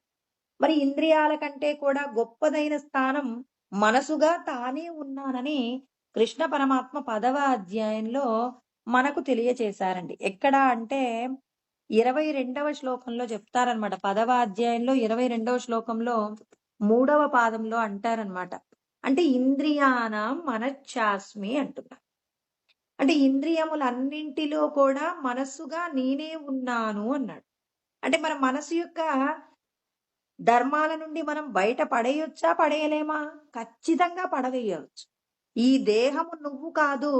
దేహానికి సంబంధించి ఎప్పుడూ దుఃఖమే ఉంటుంది. ఈ దుఃఖంలో నుంచి నువ్వు బయటపడాలి అంటే నీ యొక్క స్వయం స్వరూపమైనటువంటి భగవత్ చైతన్యమే నీ స్వరూపం అని తెలుసుకో. అంటే ఇది మనస్సు ఏంది? జీవుడికి కావలసినటువంటి ఏవైతే ఆనందానుభూతిని కలిగించాలో దానికి సంబంధించిన అన్ని పనులు చేయవలసిన బాధ్యత భగవంతుడు మనస్సుకి, ఇంద్రియాలకు ఇచ్చాడు. అంటే మనసు ఎవరు చెప్పినట్టు వినాలి? జీవుడికి ఆనందాన్ని కలిగింపచేసే ప్రయత్నంగా మనసు ప్రయత్నం చేయాలి. కానీ మనసు కూడా ఇదే పని చేస్తుందండి. మనసు ఏం చేస్తుంది? బయట ఉన్న విషయాల ద్వారా ఆనందాన్ని ఇప్పించే ప్రయత్నం జీవుడికి ఇస్తుందండి. కానీ ఎప్పటికీ కూడా ఆ మనసు దేహ సంబంధమైన విషయాల గురించి ఆలోచిస్తూ ఎప్పటికీ సుఖం అందించలేదు. ఆ సుఖం అందించాలని చెప్పేసి ఎప్పుడూ గడిచిపోయిన విషయాల గురించి, భవిష్యత్తులో మనం పొందాల్సిన విషయాల గురించి గుర్తు చేస్తూ జీవుణ్ణి సంతోష పెట్టాల్సినటువంటి పనిని విడిచిపెట్టి దుఃఖాన్ని కలిగింపచేసేటటువంటి ప్రయత్నం చేస్తుంది. అంటే దారి తప్పినటువంటి పిల్లవాడిని ఎలా అయితే మరలా సరైన మార్గంలో పెట్టటం ఎలా అయితే కొంత కష్టమవుతుందో, అదే విధంగా మనసు దేహ సంబంధమైన విషయాల గురించి ఆలోచించడంలో దారి తప్పిందండి. దారి తప్పినటువంటి మనస్సుని ఏం చేయాలి? నువ్వు దేహ సంబంధమైన విషయాల గురించిన ఆలోచన విడిచిపెట్టి లోపట ఉన్న ఆత్మానుభూతి యొక్క గొప్పతనం, పరమాత్మ యొక్క శక్తి గురించి నువ్వు విచారణ చెయ్యి. ఆ శక్తిని నువ్వు తెలుసుకుంటే నువ్వు పొందాలనుకున్న ఆత్మానుభూతిని పొందగలవని మనస్సుకి మనం ఏం చేయాలి? మన పిల్లవాడి యొక్క ప్రవర్తనలో దోషాలుంటే, ఆ దోషాలు దిద్దడానికి మన దగ్గర ఎన్నో ఉపాయాలున్నట్టు, మనం మన యొక్క మనస్సును దిద్దడానికి కూడా పరమాత్మ ఏం చేశాడు? ఎన్నో రకాలైన ఉపాయాల ద్వారా మనసుని ఏం చేయాలి? భగవంతుడి యొక్క స్వశక్తిని తెలుసుకొని ఆనందానుభూతిని పొందడానికి కావలసిన మార్గములన్నింటినీ కూడా మనసు యందు ఉంచాలి. అప్పుడు మన మనసు ఏం చేస్తుంది? భగవంతుడి గురించి ఆలోచిస్తూ లోపలికి ఏం చేస్తుంది? మనసును మరలిస్తుందండి. కచ్చిద్దీరః ప్రత్యేగాత్మానమైక్షత్ ఆవృత చక్షురమృతత్వమిచ్చెను. నువ్వు అమృత స్వరూపమైనటువంటి భగవంతుణ్ణి తెలుసుకుంటే దుఃఖము లేనటువంటి ఆనందాన్ని పొందవచ్చు అని మనస్సుకు గనక మనం పూర్ణమైనటువంటి ఆత్మజ్ఞానాన్ని అందించి ఎప్పుడూ మనస్సు చేత భగవత్ సంబంధమైనటువంటి క్రతువులు చేయిస్తూ భగవత్ సంబంధమైనటువంటి జ్ఞానముతో కూడి మనం మనస్సును నడిపించాం. అంటే మన మనస్సుకు ఎప్పుడూ ఈశ్వర సంబంధమైనటువంటి ఆలోచన, ఈశ్వరుని పొందటానికి అనేక రకాలైనటువంటి ఉపాయాల గురించి మన యందు ఉన్నటువంటి బుద్ధికి మనం ఏం చేయాలి? జ్ఞానబోధ చేస్తే బుద్ధి ఏం చేస్తుంది? మనస్సుకు జ్ఞానాన్ని అందిస్తుందన్నమాట. నువ్వు బయట ఉన్న దేహ సంబంధమైన విషయాలలో నువ్వు ఎంత ప్రయత్నం చేసినా సుఖాన్ని పొందలేవు. ఆత్మ సుఖం కోసం ప్రయత్నం చెయ్యి. ఆత్మ సుఖము నిన్నేం చేస్తుంది? ఆనందంలో ఓలలాడిస్తుందని చెప్పేసి దానికి నమ్మకం కలిగేలాగా మనం భగవత్ సంబంధమైన జ్ఞానాన్ని గనక అందించగలిగితే అప్పుడు మనం ఏం చేయగలుగుతామంటే మన యొక్క శక్తిని మనస్సు అందుకోగలిగేలాగా చేయొచ్చు. అంటే మనస్సు యందు ఈశ్వరుడు ఉన్నాడు. మనసు ఏం చేస్తుంది? తన యందు ఉన్నటువంటి ఆనందాన్ని మరిచిపోయి ఎక్కడో బయటున్నటువంటి విషయాల కోసం పరిగెడుతుంటే ఇప్పుడు మనస్సును తీసుకొచ్చి యతో యతో నిశ్చరతి మనశ్చంచలమస్థిరం. అంటే ఎక్కడెక్కడికో వెళ్ళిపోతుంది మనస్సు. ధ్యానంలో కూర్చున్నామండి, ఎక్కడెక్కడికో పరిగెడుతుంది. మనం వెంటనే దాన్ని ఏం చేయాలి? తతస్తతో నియమ్యైతత్ ఆత్మన్యేవ వశం నయేత్. అంటే ఏం చేయాలి? ఎక్కడెక్కడికో వెళ్ళేదాన్ని తీసుకొచ్చి మళ్ళీ ఏం చేయాలి? మనసులో కూర్చోబెట్టాలి. కుదురుగా ఉండు. నువ్వు దేహ సంబంధమైన విషయాల కోసం, చిన్న చిన్న సుఖాల కోసం పరిగెడుతున్నావు. ఎంత అనుభవించినా తరిగిపోనటువంటి సుఖం నీకిస్తాను. కాస్త ఓపిగ్గా కూర్చోమని చెప్పేసి మనస్సుకు మనం ఏం చేయాలి? జ్ఞానబోధ చెయ్యాలి. 6వ అధ్యాయంలో కృష్ణ పరమాత్మ 26వ శ్లోకంలో చెప్పారనమాట. మీ మనసు పరిగెడుతూ ఉంటుంది. పసిపిల్లవాడు ఎలా అయితే కదులుతూ ఉంటాడో అలాగే మీ మనసు కూడా కదులుతుంది. కాబట్టి మనస్సును మీరు ఎలా తీసుకోవాలి? లాలయే చిత్త బాలకం. ఒక పసిపిల్లవాడిని మీరు ఎలా అయితే జాగ్రత్తగా ఊరడిస్తారో అలాగే మీ మనసును కూడా మీరేం చేయాలి? జాగ్రత్తగా మీ మనస్సును మీకు అనుకూలంగా మార్చుకోవాలి. దానికోసం మీరు కష్టపడవలసి ఉంటుంది. ఎంత కష్టపడాలి అనంటే మనం నిరంతరం కృషి చేస్తూ ఉండాలి. అంటే మనస్సు పనితీరును గమనిస్తుండాలి. ఎవరైనా మన ఇంటికొచ్చినప్పుడు వాళ్ళ గురించి మన మనసు ఏమంటుంది? మంచిగా మాట్లాడుతుందా? చెడుగా మాట్లాడుతుందా? అవతలి వాళ్ళ గురించి చెడుగా మాట్లాడేటటువంటి ప్రవర్తన మన మనసుకుందనుకోండి, దాన్ని ఏం చేయాలి? మంచి జ్ఞానం చేత అతని యొక్క గుణాలలో లోపాలున్నా అందరిలో భగవంతుడున్నాడు. అతడు పూర్వజన్మల్లో చేసిన కర్మ ఫలితంగానే అలా మాట్లాడుతున్నాడు. కానీ అతను పూర్వజన్మల్లో చేసిన పాపకర్మ అయిపోతే అతడు కూడా శుద్ధ స్వరూపమైనటువంటి ఈశ్వరుడే. కాబట్టి ఎవ్వరిని కూడా మనం ద్వేషించకూడదని, అంటే ఇప్పుడు నీ మనస్సు యొక్క పనితీరును గమనించి వెంటనే మనసుకు నువ్వేం చేయాలి? జ్ఞానబోధ చెయ్యాలి. అలా జ్ఞానబోధ అప్పటికప్పుడు చేయటం కుదరలేదనుకోండి, అందుకే ఏమంటారు? ఉదయం లేవగానే సాయంత్రం పడుకునేటప్పుడు ఖచ్చితంగా భగవంతుడికి నువ్వు చేసిన కర్మలను గురించినటువంటి సమాలోచన చెయ్యవలసి ఉంటుంది. అంటే ప్రతి ఒక్కరికి చెప్తారు. మీరు రాత్రి పడుకునేటప్పుడు ఈరోజు చేసిన కర్మలలో దోషాలు ఏవైనా ఉంటే వాటన్నింటినీ సరి చేసుకొని పడుకోండి అంటారు.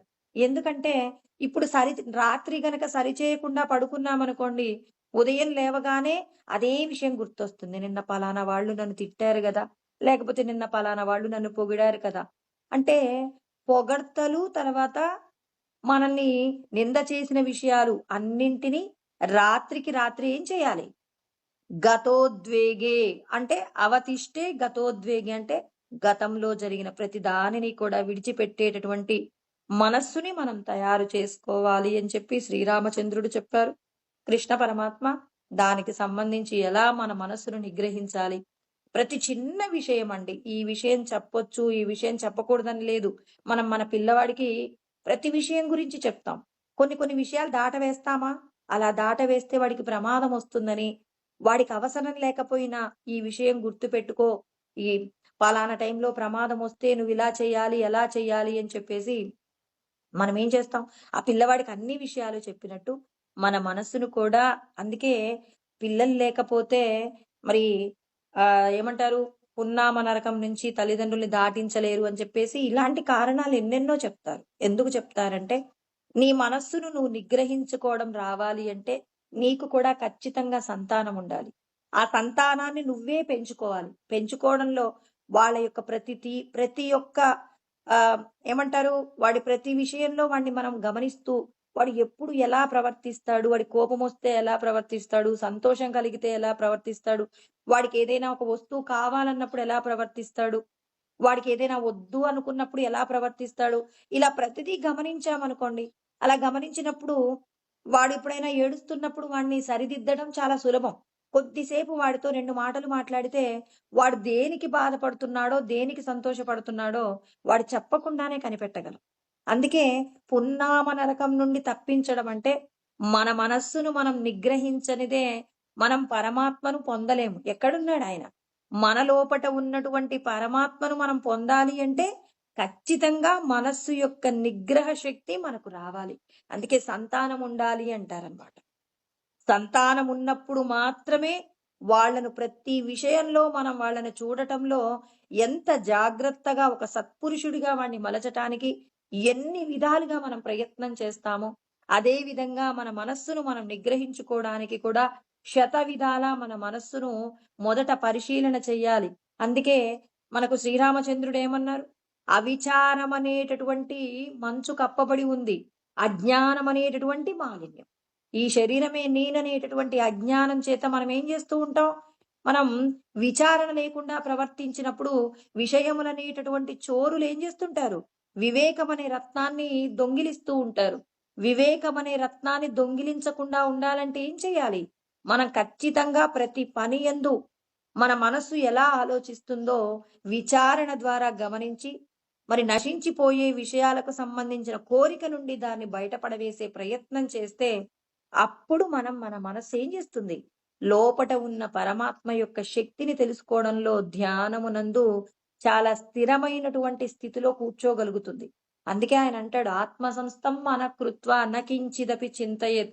ఆ ఆత్మయందు మన మనసును కూర్చోబెట్టిన తర్వాత ఇక మన మనస్సు దేని గురించి ఆలోచించకూడదు. అంటే విషయాలకు సంబంధించిన ఏ కోరిక లేకుండా మన మనస్సు యందు మరి భగవంతుడి యొక్క శక్తి గురించి, భగవంతుడి యొక్క ఆనందం గురించి దానికి పూర్తిగా అర్థం చేయించామనుకోండి, ఇక నేను పొందగలిగినటువంటి ఆత్మానందమే గొప్పది.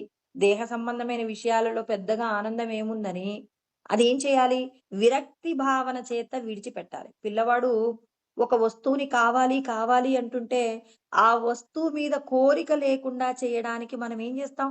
వాడికి శతవిధాలా ప్రయత్నం చేసి ఆ వస్తువుని మనం ఎదురుగా లేకపోయినా వాడు ఎప్పటికీ ముట్టుకోకుండా ఉండేలాగా మనం దాని గురించిన పూర్ణమైన జ్ఞానం అందిస్తే ఆ పిల్లవాడు మన ఎదురుగా లేకపోయినా ఆ వస్తువు జోలికి వెళ్ళడు.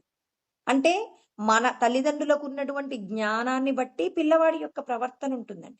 పిల్లవాడు ఎందుకు విపరీతమైన ప్రవర్తన అంటే తల్లిదండ్రులు చెడ్డవాళ్ళని కాదండి. పిల్లవాడిని గమనించగలిగినటువంటి తీరిక లేక, ఆ పిల్లవాడి ప్రవర్తనలో ఉన్న లోపాలను దిద్దడంలో వాళ్ళు ఏం చేశారు? విఫలమయ్యారు. ఇక్కడ ఎవరు కూడా పిల్లలు చెడ్డవాళ్ళయ్యారు అనంటే తల్లిదండ్రులు చెడ్డవాళ్ళు కాబట్టి పిల్లలు చెడ్డవాళ్ళయ్యారని ఎప్పుడు కూడా అనకూడదు. తల్లిదండ్రులు ఎంత గొప్పవాళ్ళైనా మరి వాళ్ళకున్నటువంటి పరిధిలో ఇద్దరు కూడా పిల్లల్ని సంతోషంగా ఉంచాలనే ఆ బాధ్యత చేత ఏం చేస్తుంటారు? మరి పిల్లల యొక్క బాధ్యతను హాస్టళ్లలో వదిలిపెడుతున్నారు, డబ్బు కడుతున్నారు. వాడి యొక్క ప్రవర్తనలో ఉండేటటువంటి ప్రతిదీ కూడా మనం గమనించటంలో మనం ఏం చేసాం? వాడికి సంపాదించి అన్ని సౌకర్యాలు ఇస్తున్నాం అనుకుంటున్నాం కానీ, వాడి ప్రవర్తనను దిద్దగలిగింది తల్లిదండ్రులే. హాస్టల్లో ఎవరు దిద్దగలుగుతారండి? వందల మంది పిల్లలుంటారు. ఆ పిల్లల యొక్క ప్రతి ప్రవర్తనను దిద్దగలుగుతారా? మన ఇంట్లో ఉన్న ఇద్దరి పిల్లల యొక్క ప్రవర్తనను గమనించడానికి మనకు సమయం ఉండట్లేదంటున్నాం. వందల మంది పిల్లల్లో ఎవడు ఎలా ఉంటాడు, ఏ సమయంలో ఎలా ప్రవర్తిస్తాడు అనేది ప్రతిదీ కూడా అక్కడ దిద్దగలిగేటటువంటి వాళ్ళు. వాళ్ళు కూడా అక్కడ ఎవరిని పెడతారు? ఎవరినో కొంతమందిని పెడతారండి. ఎవరిని పెడతారు? ఆహ్, కొంత తక్కువ పరిజ్ఞానం ఉన్నటువంటి వాళ్ళనే కదండీ! అంటే పిల్లలను దిద్దగలిగినటువంటి మేధావులను ఆ పిల్లల యొక్క సంరక్షణకు పెడతారా? పెట్టరు. ఎవరిని పెడతారు? చదువులో తక్కువ స్థాయిలో ఉన్నటువంటి వాళ్ళని మరి వాళ్ళని వార్డెన్‌లుగా పెడతారు. వాళ్ళు ఈ పిల్లల యొక్క ప్రవర్తనని ఏం దిద్దగలుగుతారు? అందుకే తల్లిదండ్రుల సమక్షంలో కనీసం 10థ్ క్లాస్ వరకైనా ఆ తల్లిదండ్రులు మరి వాళ్ళ సమక్షంలో ఉన్నప్పుడు వాళ్ళ యొక్క ప్రవర్తనను దిద్దొచ్చు. వాడికేదైనా ఒక ఇంటర్మీడియేట్‌లో వాడికేదైనా కష్టమొచ్చిందంటే, వీడు ఈ సమయంలో ఇలా ప్రవర్తిస్తాడు. వెంటనే మనమేమంటాం? "ఆ! నువ్వొకసారి ఇంటికి రా నీకేంది" అని చెప్పేసి వాడిని ఏం చేస్తాం? 2 రోజులు వాడిని ఇంటర్వ్యూ చేసి వాడి సమస్యని పరిష్కరిస్తాం. చిన్నప్పుడే మనం వాడినేం చేసాం? 5 నుంచో, 6 నుంచో హాస్టల్‌లో వేసాం. వాడు ఇంటర్మీడియేట్‌లో వాడికొక సమస్యొచ్చింది. దాన్ని నువ్వు దిద్దాలంటే నీకేమర్థమవుతుంది? నీ దగ్గర ఉన్నన్ని రోజులు ఎన్ని రోజులు? వాడినేం దిద్దావు? ఉన్నన్ని 2 రోజులు వాడికేం కావాలో పెడతాం. మళ్ళీ హాస్టల్‌కి పంపిస్తాం. అంటే ఇక్కడ మన మనస్సును దిద్దుకోవడానికి భగవంతుడు మనకిచ్చిన గొప్ప అవకాశం పిల్లల్ని పెంచటం అండి.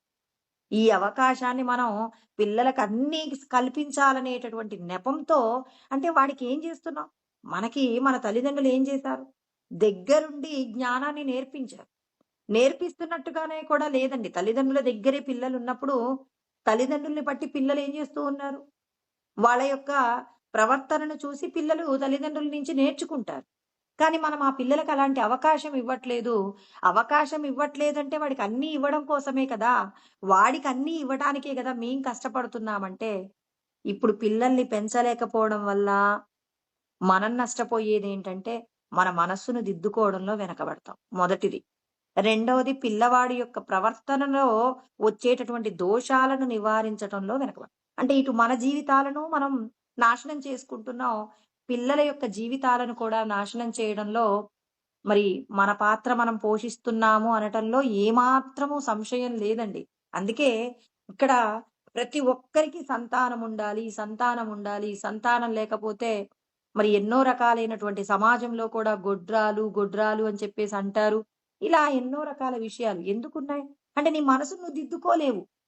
నీకెవరో ఒకరుండాలి. అందుకే ఏం చేస్తారు ఒక పిల్లవాడిని ఎక్కడి నుంచో ఒక ట్రస్ట్ నుంచైనా తెచ్చి పెంచుకుంటారు. ఖచ్చితంగా. అంటేనండి ఒకవేళ సంతానం లేకపోయినా తెచ్చి పెంచుకోవడం వల్ల మన యొక్క ప్రవర్తనను అంటే మన మనస్సు యొక్క ప్రవర్తనను దిద్దుకోవడానికి భగవంతుడు మనకు ప్రతిదీ కూడా గమనించగలిగిన శక్తిని మనకు పెంచుతాడనమాట. మనం ఆ పిల్లల్ని పెంచేటప్పుడు ఎంత ఏకాగ్రతతో వాడిని పరిశీలన చేస్తేనో వాడి లోపట ఉన్నటువంటి ఏవైతే దుష్ట గుణాలు, ఏవైతే మంచి గుణాలున్నాయో వాటన్నింటినీ బయటికి లాగగలిగే శక్తి తల్లిదండ్రులకే ఉంటుంది. అంటే చూడండి మనకి మన మనస్సుకు పదును పెడుతున్నాము అంటే మన మనస్సుకి ఏం నేర్పిస్తున్నాం? శక్తిని సంపాదించడం నేర్పించామా లేదా? అంటే ఇప్పుడు మన మనస్సును మనం దిద్దుకోవడానికి పరమాత్మ మనకిచ్చినటువంటి గొప్ప అవకాశం. అందుకే సంసారంలో ఉన్నప్పుడు మనం చేసినటువంటి కర్మయే. అందుకే సన్యాసుల కంటే కూడా సంసారులకు మాత్రమే తొందరగా మోక్షం ఇస్తాడండి పరమాత్మ. సన్యాసులైతే ఎన్నో వందల వేల సంవత్సరాల పాటు తపస్సు చేయవలసి ఉంటుంది కానీ, మరి ఇక్కడ మనమున్నటువంటి గృహస్థాశ్రమంలో మనం చేసేటటువంటి ప్రతి కర్మయందు గనక ఈశ్వరుడు ఆదేశించిన మేరకు మనం కర్మ చేశామనుకోండి, ఆ కర్మయందు మన మనస్సును భోగ సంబంధమైన విషయాల కోసం కాకుండా, మరి త్యాగపూర్వకమైన పరులకు, ఇతరులకు ఏదో ఒకటి ఇవ్వటంలో ఆనందాన్ని పొందగలిగినటువంటి మనస్సును మనం తయారు చేసుకోగలిగితే, మన మనస్సు యందు శక్తికి లోటుండదండి. పొదుపు చేసుకునేటటువంటి వారికి ఏనాడు కూడా సంపదలేమి లేనట్టుగా, మనస్సు యందు శక్తిని పెంచుకోగలిగినటువంటి జ్ఞానము గనక మనం సంపాదించుకుంటే, ఏనాడు కూడా నా వల్ల ఈ పని చేయలేను. ఎంతటి వృద్ధాప్యము 90 సంవత్సరాలొచ్చినా తన పనులు తాను చేసుకోగలిగిన శక్తి ఎక్కడుంది? మన మనస్సు యందుందండి. ఎవరి మనస్సైతే బలహీనంగా ఉంటుందో, వాళ్ళ శరీరము ఉత్సాహంగా ఉన్నా వాళ్ళు బలహీనపడిపోతారు. ఆ విషయానికి మనమందరము కూడా అర్జున్ని చూడవచ్చు. ముల్లోకాలను జయించినటువంటి అర్జునుడు తన బంధువులను చంపాలనేటటువంటి ఆలోచన మనస్సులోకి కలగగానే, నా శరీరం యందు ఉన్న శక్తంతా అణిగిపోయింది. సీదంతి మమ గాత్రాని ముఖంచ పరిశుష్యతి వేపతుచ్చ శరీరే మే రోమహర్షచ్చ జాయతే గాండీవం స్రంసతే హస్తాత్ త్వక్చైవ పరిదహ్యతే నచ శక్నోమ్యవస్థాతుం భ్రమతీవ చ మే మనః అని కృష్ణ అర్జునుడు ఆ మొదటి అధ్యాయంలో మనకి 29-30 శ్లోకాలలో చెప్తాడు. నా శరీరంలో ఉన్న అవయవాలన్నీ కూడా పట్టుబడి ఏమంటున్నాయి? అవి తడబడుతూ ఉన్నాయి. అవయవాలన్నీ కూడా మరి తడబడుతూ ఉన్నాయి. అవన్నీ శిథిలమైపోతూ ఉన్నాయి. మరి నా నోరు ఎండిపోతుంది.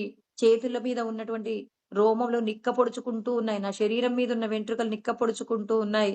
మరి చేతులు మండిపోతున్నాయి. గాంధీవం సంసతే హత్వాత్ త్వక్చైవ పరిదహ్యతే. మరి చేతులు గాంధీవాన్ని పట్టుకోలేకపోతున్నాయి. నచ శక్నోమ్యవస్థాతుం భ్రమతీవచమే మనః. నా కళ్ళు తిరుగుతున్నాయి, నాకేం లేదు, నా శక్తి యందు అంటే నా శరీరం యందు ఉన్న శక్తి అంతా కూడా నశించిపోయింది అన్నాడు. అంటే మనం ఏ సమయంలో వృద్ధాప్యాన్ని పొందుతున్నాం? మనస్సుకు కలిగినటువంటి బలహీనతే మన యొక్క శక్తిని పోగొడుతుంది. శరీరానికి 100 సంవత్సరాలు వచ్చినా మనం అక్కడక్కడ చూస్తుంటాం. కొంతమంది పెద్దవాళ్ళు సైకిల్ మీద ప్రయాణం చేసేటటువంటి బామ్మలను, తర్వాత తాతయ్యలను చూస్తూ ఉన్నాం. ఎలా జరుగుతుందండి? మరి ఈ శరీరాలకు లేని పటుత్వం ఆ శరీరాలకి ఎక్కడిది అంటే, మానసికమైనటువంటి శక్తిని వాళ్ళు ఏం చేస్తారు? పెంపొందించుకునేటటువంటి ప్రయత్నంలో ఉన్న వారికి శరీరానికి సంబంధించిన ఏ విధమైన ఇబ్బంది కూడా వాళ్ళను బాధించదండి. మనస్సు బలహీనం. ఇప్పుడు మన హాస్పిటల్కి వెళ్తామండి. వెళ్ళేటప్పుడు చాలా సంతోషంగా హుషారుగా వెళ్ళామండి. వెళ్ళిన తర్వాత డాక్టర్ గారి దగ్గర ఏదో మన దేహానికి సంబంధించి ఒక టెస్ట్ చేయించుకున్నాం. టెస్ట్ రిపోర్ట్ వచ్చిన తర్వాత మీకు పలానా వ్యాధి ఉందండి అనగానే వెంటనే శరీరం నందు చెమటలు పట్టేసి శక్తి విహీనులమైపోతాం. ఇంటికి వచ్చిన తర్వాత నాకు పలానా వ్యాధి వచ్చేసింది. అంతకు ముందు కూడా మీకు ఈ వ్యాధి వచ్చి 4 సంవత్సరాలు అయిందండి, మీరే గమనించలేదంటారు. 4 సంవత్సరాలు ఏమన్నా బాధపడినట్టుగా ఉన్నారా? లేదు.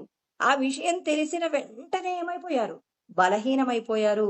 ఇక డాక్టర్ గారు చెప్పారు, మీరు ఒక 6 నెలల్లో ఇక ఈ దేహాన్ని విడిచిపెట్టాల్సి వస్తుంది అంటే, మరి ఈ విషయం తెలియకుండా 6 నెలల తర్వాత చనిపోయాడు అనుకోండి, చనిపోయినా అతనికి ఏ ఇబ్బంది లేకుండా చనిపోతాడు. తెలిసిన తర్వాత 6 నెలలు ఎలా ఉంటుందంటే శక్తి విహీనమైపోయి చిక్కి శల్యమైపోతాడు. అంటే చూడండి, ఆ రిపోర్టుని డాక్టర్ గారు చూసి డాక్టర్ గారి సమాధానం చెప్పిన మరుక్షణమే మన శరీరంలో ఉన్న శక్తి అంతా హరించుకుపోయి ఇంకా నా పని అయిపోయింది అయిపోయింది అంటున్నాం కదండి. అంటే ఇది బాగా అందరికీ అనుభవంలో ఉన్న విషయమేనండి. మనందరికీ ఇది అనుభవంలో ఉన్నదే. అప్పటి వరకు సంతోషంగా ఉంటాం. సంతోషం అంతా ఒక్క నిమిషంలో ఎలా హరించుకుపోయింది? ఎక్కువగా మనం హాస్పిటళ్లలో ముఖ్యంగా ఈ మధ్య క్యాన్సర్ కి సంబంధించి మనం గమనించవచ్చండి. ఎవరైనా టెస్ట్ చేయించుకుంటే ఆ క్యాన్సర్ టెస్ట్ పంపిస్తే ఆ రిపోర్ట్ వచ్చేంత వరకు ఎంతో సంతోషంగా ఉంటారు. రిపోర్ట్ డాక్టర్ గారు చూసి చెప్పిన సమాధానంలోనే మన యొక్క శక్తి హరించటం అనేది జరిగిపోతుంది. ప్రతి ఒక్కటి కూడా మనం గమనించాలి.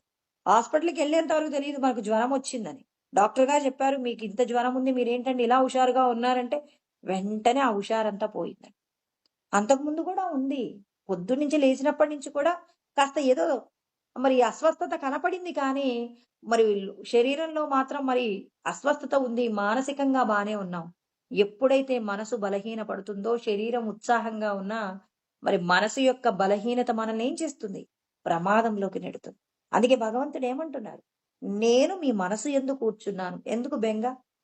మీ మనస్సులో ఉన్నటువంటి దుఃఖాన్ని తరిమేయండి.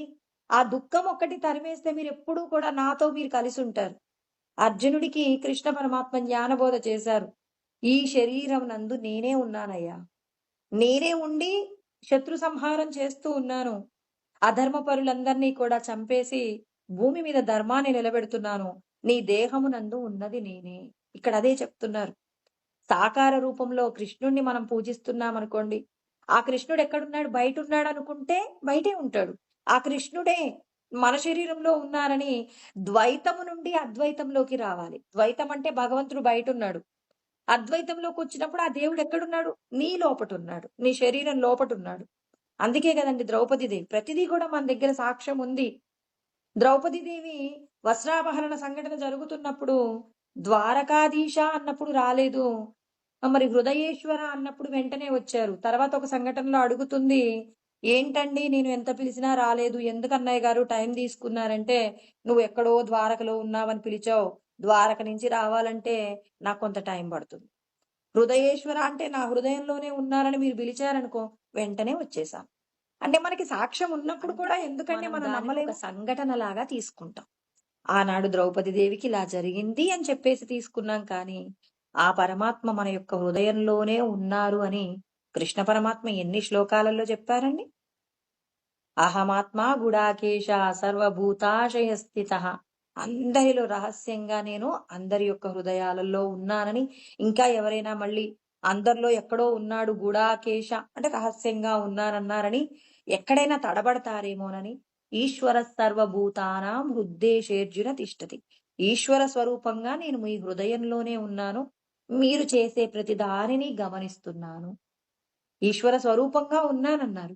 హృదయేశ్వర అనగానే ద్రౌపదీదేవికి సహాయం చేశారు. మనకు కూడా చెయ్యరా పరమాత్మ? అంటే ద్రౌపదీదేవి పిలిస్తేనే వస్తారా? మనం పిలిస్తే రారా? నమ్మకంతో పిలిచి చూడు వస్తారో లేదో. అది ఎవరికి వాళ్ళ అనుభవపూర్వకంగా పొందాల్సిందే కానీ, నేనున్నానని చెప్తే ఉన్నారో లేరో అని సంశయించారనుకోండి, సంశయాత్మ వినశ్యతి. ఎవరైతే సందేహిస్తారో వాళ్ళు నశించిపోతారు. అందుకనే నహి జ్ఞానేన సదృశం పవిత్రమిహ విద్యతే తత్స్వయం యోగ సంసిద్ధ కాలేనాత్మని విందతి. జ్ఞానం అంటే ఏంటి? భగవంతుడు మనలోపట ఉన్నారని నమ్మడమే జ్ఞానం అంటే. అందుకే నహి జ్ఞానేన సదృశం పవిత్రమిహ విద్యతే. ఇంతకంటే గొప్ప జ్ఞానం ఇంక ఈ లోకంలో ఏముందండి? భగవంతుడు మీ లోపటే ఉన్నారు, విశ్వమంతటా వ్యాపించి ఉన్నారు. ఈ సత్యము ఎలా తెలుసుకుంటాం? ఎలా నిరూపణ చేయగలుగుతాం? తత్స్వయం యోగ సంసిద్ధ. ఎవరికి వాళ్ళు యోగము ద్వారా మనసును నిగ్రహించుకొని మనసయందు పరమాత్మ చైతన్యమే ఉంది అని ఆ పరమాత్మను అనుక్షరం స్మరిస్తూ పరమాత్మ చెప్పిన నియమాలన్నీ తెలుసుకుంటూ త్యాగపూర్వకమైనటువంటి జీవనం ఎవరు గడుపుతారో వాళ్లకు భగవద్ అనుభూతి పొందుతారండి. ప్రతి క్షణం లోపటున్న పరమాత్మతో సహన జీవనం చేస్తూ పరమానందాన్ని పొందుతారని 4వ అధ్యాయం 38వ శ్లోకంలో కృష్ణ పరమాత్మ చెప్పారు. అంటే ఇది ఎవరికి వాళ్ళు పొందే అనుభూతియే కానీ ఎవరు కూడా నిరూపణ చేయలేరండి. నిరూపణ చెయ్యదగినది కానే కాదు. తనంతట తాను తెలుసుకోవాలి. తన హృదయం లోపట ఈశ్వరుడున్నారని నువ్వు నమ్మి పిలిస్తే పలుకుతాడు. నమ్మటంలో ఏదైనా చిన్న చిన్న తేడాలున్నాయనుకోండి, అప్పుడు ఆ ఈశ్వరుడి యొక్క స్థితి కూడా వీడేదో అనుమానిస్తున్నాడు. ఒక వ్యక్తట శ్రీ మహావిష్ణువు నిద్రిస్తూ ఉన్నారట. మరి అతని యొక్క పాన్పు ఏమై ఉంది అనంటే, అనంతుడి మీద తాను పడుకోనున్నాడట. మరి శ్రీ మహాలక్ష్మి స్వామివారి పాదాలకు సేవ చేస్తూ ఉంటే ఆయన తొందరగా గబగబా లేచాడట. లేస్తే శ్రీ మహాలక్ష్మి అడిగిందట, ఏంటండి అంత తొందరగా లేచారు? ఎందుకు అంత గబగబా లేచి 4 అడుగులు వేసి మళ్ళీ ఎందుకు వెనక్కొచ్చారంటే, నా భక్తుడొకడు బాధలలో ఉన్నాడని వెళ్దాం అనుకున్నాను, కానీ అవసరం లేదులే. ఏంటండి ఏం జరిగింది అంటే చెప్పారట. ఒక వ్యక్తిని పిల్లలందరూ కూడా రాళ్లతో కొడుతున్నారట. అతడు శ్రీ మహావిష్ణువుకి పరమ భక్తుడట. పిల్లలందరూ కూడా అతని యొక్క ఆ చింపిరి దుస్తులు, తర్వాత అతనుకున్న వేషధారణ చూసి పిచ్చివాడని చెప్పి రాళ్లు వేస్తూ ఉన్నారట.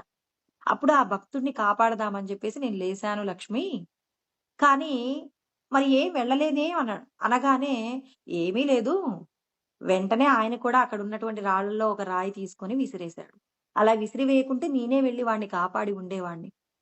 అంటే భగవంతుడు ఎలా ఎప్పుడు సిద్ధంగా ఉంటాడో అర్థం చేసుకోవాలి. అంటే నీ యొక్క అనుమానము, నీ యొక్క ప్రయత్నం అంటే ఇక్కడ ఆ వ్యక్తి తనను తాను కాపాడుకునేటటువంటి ప్రయత్నం చెయ్యకూడదా అంటే, ఏ కార్యం చేస్తున్నా ఈశ్వర మీరున్నారు, మీరే నాతో ఈ పని చేయిస్తారని భగవంతుడి మీద భారం వేస్తే భగవంతుడే మనతో ఆ పని చేయిస్తాడు. అందుకే అర్జునుడు యుద్ధం చేశాడు అంటే అర్జునుడి యొక్క దేహమునందు శ్రీకృష్ణ పరమాత్మయే ఉండి యుద్ధం చేశాడు. అందుకే ఎత్ర యోగేశ్వర కృష్ణో ఎత్ర పార్థో ధనుర్ధర తత్ర శ్రీర్విజయో భూతి ధ్రువా నీతిర్మ తిర్మమా అన్నాడు. అంటే ఏంటి ఇక్కడ? యోగముతో కూడిన ఈశ్వరుడు మన హృదయమునందున్నాడు. ఈ శరీరము ధనుర్ధారి అయినటువంటి అర్జునుడండి. ఈ 2 అంటే లోపటున్నటువంటి భగవంతుడు మన చేత ఎలాంటి కర్మ చెయ్యమంటున్నారు? భగవదర్పిత కర్మ, భగవత్ ప్రీతికరమైన కర్మ చెయ్యాలి. భగవంతుడికి ప్రీతికరమైన, భగవంతుడికి అర్పణ చేస్తూ మనం ఏం చేయాలి? కర్మ చేయాలి. అలా కర్మ చేసినప్పుడు అక్కడ ఏమేమి ఉంటాయి అంటే తత్ర శ్రీర్విజయో సంపద ఉంటుంది, విజయం ఉంటుంది. నీతిర్మతిర్మమ అంటే నీతి తప్పనటువంటి విజయం అక్కడ ఉంటుంది. సమస్త ఐశ్వర్యం అక్కడ ఉంటుంది. సమస్తము ఉంటాయి. అక్కడ లోటు ఉండదు. చిట్ట చివరికి సంజయుడు చెప్పిన శ్లోకం ఇదే కదండీ! అంటే మన అందరి లోపల కూడా భగవంతుడున్నాడని, ఆ భగవంతుడు అందరికీ ఎందుకు దొరకడు? నీ యొక్క కర్మలలో ఉన్న దోషాలు, ఇతరులకు హాని చెయ్యాలనేటటువంటి ఆ దోష ప్రవృత్తి ఉన్నంత వరకు భగవంతుడు నీకు దొరకడు. నువ్వు ఎంత మాట్లాడినా అతడు నీతో మాట్లాడడు. నువ్వు చేసేటటువంటి కర్మలలో కల్మషం లేనప్పుడు, నిస్వార్థమైనటువంటి త్యాగపూర్వకమైన కర్మ ఉన్నప్పుడే భగవంతుడు మనకు దర్శనమిస్తాడు కాబట్టి ఆ దర్శనం కావాలి అంటే మనం ఏం చేయాలి? ఇంద్రియాలు నిగ్రహించాలి. ఇంద్రియాలు ఎందుకు నిగ్రహించలేము? దానికి కారణం కూడా కృష్ణ పరమాత్మ చెప్తున్నారనమాట. ధ్యాయతో విషయాన్ పుంసః సంగస్తేషూపజాయతే సంగాత్ సంజాయతే కామః కామాత్ క్రోధోభిజాయతే క్రోధాత్ భవతి సమ్మోహః సమ్మోహాత్ స్మృతి విభ్రమః స్మృతి భ్రంశాత్ బుద్ధినాశో బుద్ధినాశాత్ ప్రణశ్యతి. జంట శ్లోకాల రూపంలో కృష్ణ పరమాత్మ ఇక్కడ ఈ 2 శ్లోకాలు చెప్పారండి. 62, 63 శ్లోకాలు. అంటే మనమందరము కూడా ఎందుకు కోప్పడుతూ ఉంటాం? కోపానికి కారణం ఏంటి? కోపం వల్ల నష్టం ఏంటి? మన యొక్క ఆయు ప్రమాణం తగ్గిపోతుంది. మనకి నచ్చనటువంటి పని ఎవరు చేసినా మనం బాగా కోప్పడతామండి. వాడెవడో వాడికి నచ్చిన పని వాడు చేసుకున్నాడు. వాడి పని నచ్చకపోతే మనం కోప్పడతాం. అంటే విషం వాడు తాగితే వాడికే పని చేస్తుంది. వాడెవడో వాడి కర్మలలో ఉన్న వాడి ప్రారబ్ధ కర్మలో ఉన్న దోషము చేత వాడొక పనిని తప్పుగా చేస్తున్నాడండి. ఆ పనిని చూసినప్పుడు నీకెందుకు కోపం వస్తుంది? అంటే విషం ఎవరు తాగుతున్నారు? మనం తాగుతున్నాం. అతడెవడో తప్పు చేస్తే మనం విషం తాగుతున్నాం. విషం తాగాము అంటే శరీరంలో ఏ ప్రమాదం జరగబోతుంది? నీ యొక్క ఆయువు తగ్గిపోతుంది. విషం తాగిన వాడు మరి ఏదో ఒక శరీరానికి సంబంధించి అనారోగ్యానికి గురవుతాడు కదండి. అదే విధంగా మనం కూడా కోపం అనేటటువంటి అగ్నిలో మనం కాలిపోతున్నాం. అగ్నిలో కాలుతున్నాము అంటంలోనే అర్థం ఉంది. నీవు భూమి మీద జీవించవలసినటువంటి ఆయు ప్రమాణాన్ని నువ్వు తగ్గించుకుంటున్నావు. అయ్యో! నేను కోప్పడ్డందుకే తగ్గించుకున్నానా? అంటే తగ్గించుకున్నావు. నీవు కోపంతో ఉన్నప్పుడు నీ యొక్క శ్వాసను అధికంగా తీసుకుంటావు. మామూలుగా మనం దేవాలయానికో, ఎక్కడైనా సద్గురువు ఉండేటటువంటి స్థానానికో వెళ్ళామనుకోండి. అక్కడ మనం ప్రశాంతంగా ఉంటే మనకి శ్వాసలు సాధారణంగా జరుగుతాయి. అలా కాకుండా ఎ ఎక్కడో కొంతమంది బాగా గొడవ పడుతున్నారు. ఆ గొడవ పడుతున్నటువంటి ప్రదేశానికి మనం కూడా వెళ్ళామనుకోండి, మనకు తెలియకుండానే మన శ్వాసలో తీవ్రత పెరుగుతుందండి. అక్కడున్నటువంటి ఉద్రిక్తమైనటువంటి పరిస్థితి. అందుకే గాంధీ మహాత్మా గాంధీ ఏమంటారు? చెడు చూడకు, చెడు వినకు, చెడు మాట్లాడకు అంటారు. చెడు మాట్లాడటం వల్ల ప్రమాదం. చెడు వినటం వలన ప్రమాదం. చెడు చూడటం వల్ల కూడా ప్రమాదం. అంటే వినటం, చూడటం, మాట్లాడటం. ఇప్పుడు మనం చెడును చూసినప్పుడు ఏం ఆలోచిస్తున్నాం? ఆ చెడు అనేది మన మీద ఏమవుతుందంటే తీవ్రమైనటువంటి ప్రభావం చూపుతుంది. అందుకే సత్పురుషుల యొక్క సాంగత్యాన్ని కలిగి ఉండండి అంటారు. సత్పురుషులతో సాంగత్యం ఉన్నప్పుడు మనం వాళ్ళు చేసేటటువంటి పనులన్నీ కూడా భగవంతుడికి నచ్చేలాగా ఉంటాయి. ఇప్పుడు సత్పురుషులు కాని వాళ్ళతో స్నేహం చేశామనుకోండి, ఎప్పుడూ వాడికి ఎవడో ఒకడు అప్పివ్వలేదనో, లేకపోతే ఏదో ఒక వస్తువును పొందలేకపోయాననో, ఇలా వాడెప్పుడు కూడా ఏం చేస్తుంటాడు? ఆవేదన పొందుతూ ఉంటాడు, కోప్పడుతూ ఉంటాడు. అతని యొక్క ఆవేదనలో, కోపంలో మనం కూడా పాలు పంచుకుంటాం. మనం ఏం చేస్తున్నాం? మనకు తెలియకుండానే మన యొక్క శ్వాసల యొక్క తీవ్రతను పెంచేసుకుంటున్నాం. మనం భూమి మీద జీవించేటటువంటి ఆయు ప్రమాణాన్ని పోగొట్టుకుంటున్నాం. ఆయు ప్రమాణాన్ని మీద మనకి నమ్మకం లేదండి. ఆయువుని పెంచుకునేటటువంటి మార్గాల కోసం కాకుండా, ఆయువుని తగ్గించుకునేటటువంటి విషయాల కోసమే పరిగెడుతున్నాం మనమందరం. ఎందుకు? మనకు తెలిస్తే అలాంటి ప్రమాదం జరగదు. తెలుసుకోవాలంటే భగవంతుడు చెప్పే జ్ఞానాన్ని తెలుసుకోవడానికి కొంత సమయం కేటాయించాలి. తెలుసుకున్న తర్వాత విచారణ చేయడానికి కొంత సమయం కేటాయించాలి. విచారణ తర్వాత మనం నిధిధ్యాసలు, శ్రవణ మనన నిధిధ్యాసలు వాటిని ఆచరణలో పెట్టుకోవడానికి కొంత ప్రయత్నం చేయాలి. ఇలా మనం చేసేటటువంటి ప్రయత్నాల కోసం మనం కొంత సమయం కేటాయిస్తున్నప్పుడు భగవంతుడి యొక్క జ్ఞానం అంటే శ్రీ కృష్ణార్జునుల మధ్యలో జరిగేటటువంటి సంవాదాన్ని ఎక్కడెక్కడైతే మన మన గృహంలో జరుగుతుందో అక్కడ భగవంతుడు ఏమన్నారు? అక్కడ జ్ఞాన యజ్ఞం జరుగుతుంది అన్నారు. శ్రీకృష్ణ పరమాత్మ చెప్పేటటువంటి జ్ఞానాన్ని ఎవరైతే మరి వింటున్నారో, చెబుతున్నారో అక్కడ జ్ఞాన యజ్ఞం జరుగుతుంది. అంటే పరాపూజ జరుగుతుందండి. పరాపూజ జరిగిన చోట మనం చేసినటువంటి తెలిసో తెలియకో చేసినటువంటి పాపపు కర్మల యొక్క దోషమంతా తొలగిపోతుందండి. అందుకే గీతా ప్రవచనాలు కానీ, గీతా పారాయణం కానీ చనిపోయిన ప్రదేశాలలో కంటే కూడా దైవ సంబంధమైనటువంటి కార్యంగా మనం చెయ్యాలండి ఎప్పుడైనా. మరణించినటువంటి ప్రదేశాలలో ఎందుకండి ఇలాంటి విషయాలన్నీ పెట్టుతారు? ఈశ్వరుడి యొక్క జ్ఞానం అక్కడంతా ఆందోళనగా ఉంటారు. ఆందోళనగా ఉండి వీళ్ళు భగవంతుడు చెప్పే మాటలను మనసుకి ఎక్కించుకోగలుగుతారా? ప్రశాంతమైనటువంటి వాతావరణంలో మనల్ని మనం ఎలా దిద్దుకోగలుగుతామో అటువంటి చోట అంటే ప్రశాంతమైన మనసు, భగవత్ సంబంధమైన ఒక పూజ జరిగి ధూప దీప నైవేద్యాలతో అక్కడ ఉన్న ప్రదేశం అంతా ప్రశాంతంగా ఉన్నప్పుడు భగవత్ సంబంధమైన పారాయణం కానివ్వండి, ప్రవచనాలు కానీ పెట్టారనుకోండి, అక్కడ మనం ప్రశాంతంగా ఉండి భగవంతుడు చెప్పేటటువంటి మాటలను శ్రద్ధగా విన్నటువంటి విషయాలను ఇంటికి వెళ్ళి స్మరణ చేసుకుని ఆచరించుకున్నప్పుడు జ్ఞానయజ్ఞము చేత మనం మన యొక్క దోషాలను పోగొట్టుకుంటూ ఈశ్వర సంబంధమైన జ్ఞానంతో కూడిన జీవన విధానాన్ని జీవించినప్పుడు మన యొక్క శ్వాసల యొక్క తీవ్రతను తగ్గించుకొని ఆయు ప్రమాణాన్ని మనం పొదుపు చేసుకుంటామన్నమాట. ఇలా పొదుపు చేసుకున్నప్పుడు మనం భగవంతుని చేరుకుంటాం. ఇక్కడ మనం ఏం చేస్తున్నాం? ధ్యాయతో విషయాన్ పుంసః సంగస్తేషూపజాయతే. అంటే మనం ఏం చేస్తున్నామంటే ఏదైనా ఒక విషయం పట్ల జ్ఞానాన్ని పొందాలనేటటువంటి కోరిక ఏమీ లేదు. ఏదో ఒక సందర్భంలో ఎవరో ఏదో ఒక వస్తువుని తెచ్చుకున్నారండి. ఆ వస్తువుని మనకి కూడా చూయిద్దాం. మనందరికీ ఒక ఆరాటం ఉంటుంది కదండి. ఏదైనా మనం కొనుక్కుంటే నలుగురికి చూయించాలి, నలుగురు బాగుంది అనాలి. అప్పుడు కదా మనం సంతోషపడేది. ఆ వస్తువు మన అవసరం కోసం తెచ్చుకుంటాం. కానీ దాన్ని నలుగురు చూస్తే బాగుంది అంటే మనకు పరమ సంతోషం అండి. అందుకోసం అని చెప్పేసి మన చుట్టూ ఉన్న వాళ్ళు కూడా మనల్ని ఏం చేస్తుంటారు? మనం కూడా అందరికీ చూపిస్తాం కాబట్టి వాళ్ళు కూడా మనల్ని పిలిచారనమాట. పిలిస్తే మనం కూడా వెళ్ళి ఆ వస్తువు చూసాం. చూడగానే అది బాగుంది అనిపించింది అనుకోండి, వెంటనే మనం కూడా ఆలోచన చేస్తాం, మనకి కూడా ఈ వస్తువు ఉంటే ఎంత బాగుంటుంది. ధ్యాయతో విషయాన్ పుంసః అంటే మనం ఏం చేస్తున్నాం? విషయాలను మనం ఏం చేస్తున్నాం? చింతన చేస్తూ ఉన్నాం. అలా అంటే అక్కడున్న విషయాన్ని, వస్తువుని చూస్తున్నప్పుడు ఆ వస్తువు నాకు కూడా ఉంటే బాగుండు అనే ఆసక్తి కలిగింది. సంగస్తేషూపజాయతే అంటే దాని మీద ఆసక్తి కలిగిందండి. సంగా సంజాయతే కామః అంటే మొదట ఆ విషయాన్ని చూసాము. చూసినటువంటి మరుక్షణమే ఏం జరిగింది అక్కడ? మనం ఆ వస్తువును పొందడం పట్ల మనం ఏం చేసాం? ఆసక్తి కలిగించుకున్నాం. ఆ ఆసక్తి కాస్త కోరికగా మారింది. అబ్బా! మా ఇంట్లో కూడా ఉండాలి ఫిక్స్. నేను నిర్ణయించుకున్నాను. కాసేపు ఆ వస్తువు చూశాను. బావుందనిపించింది.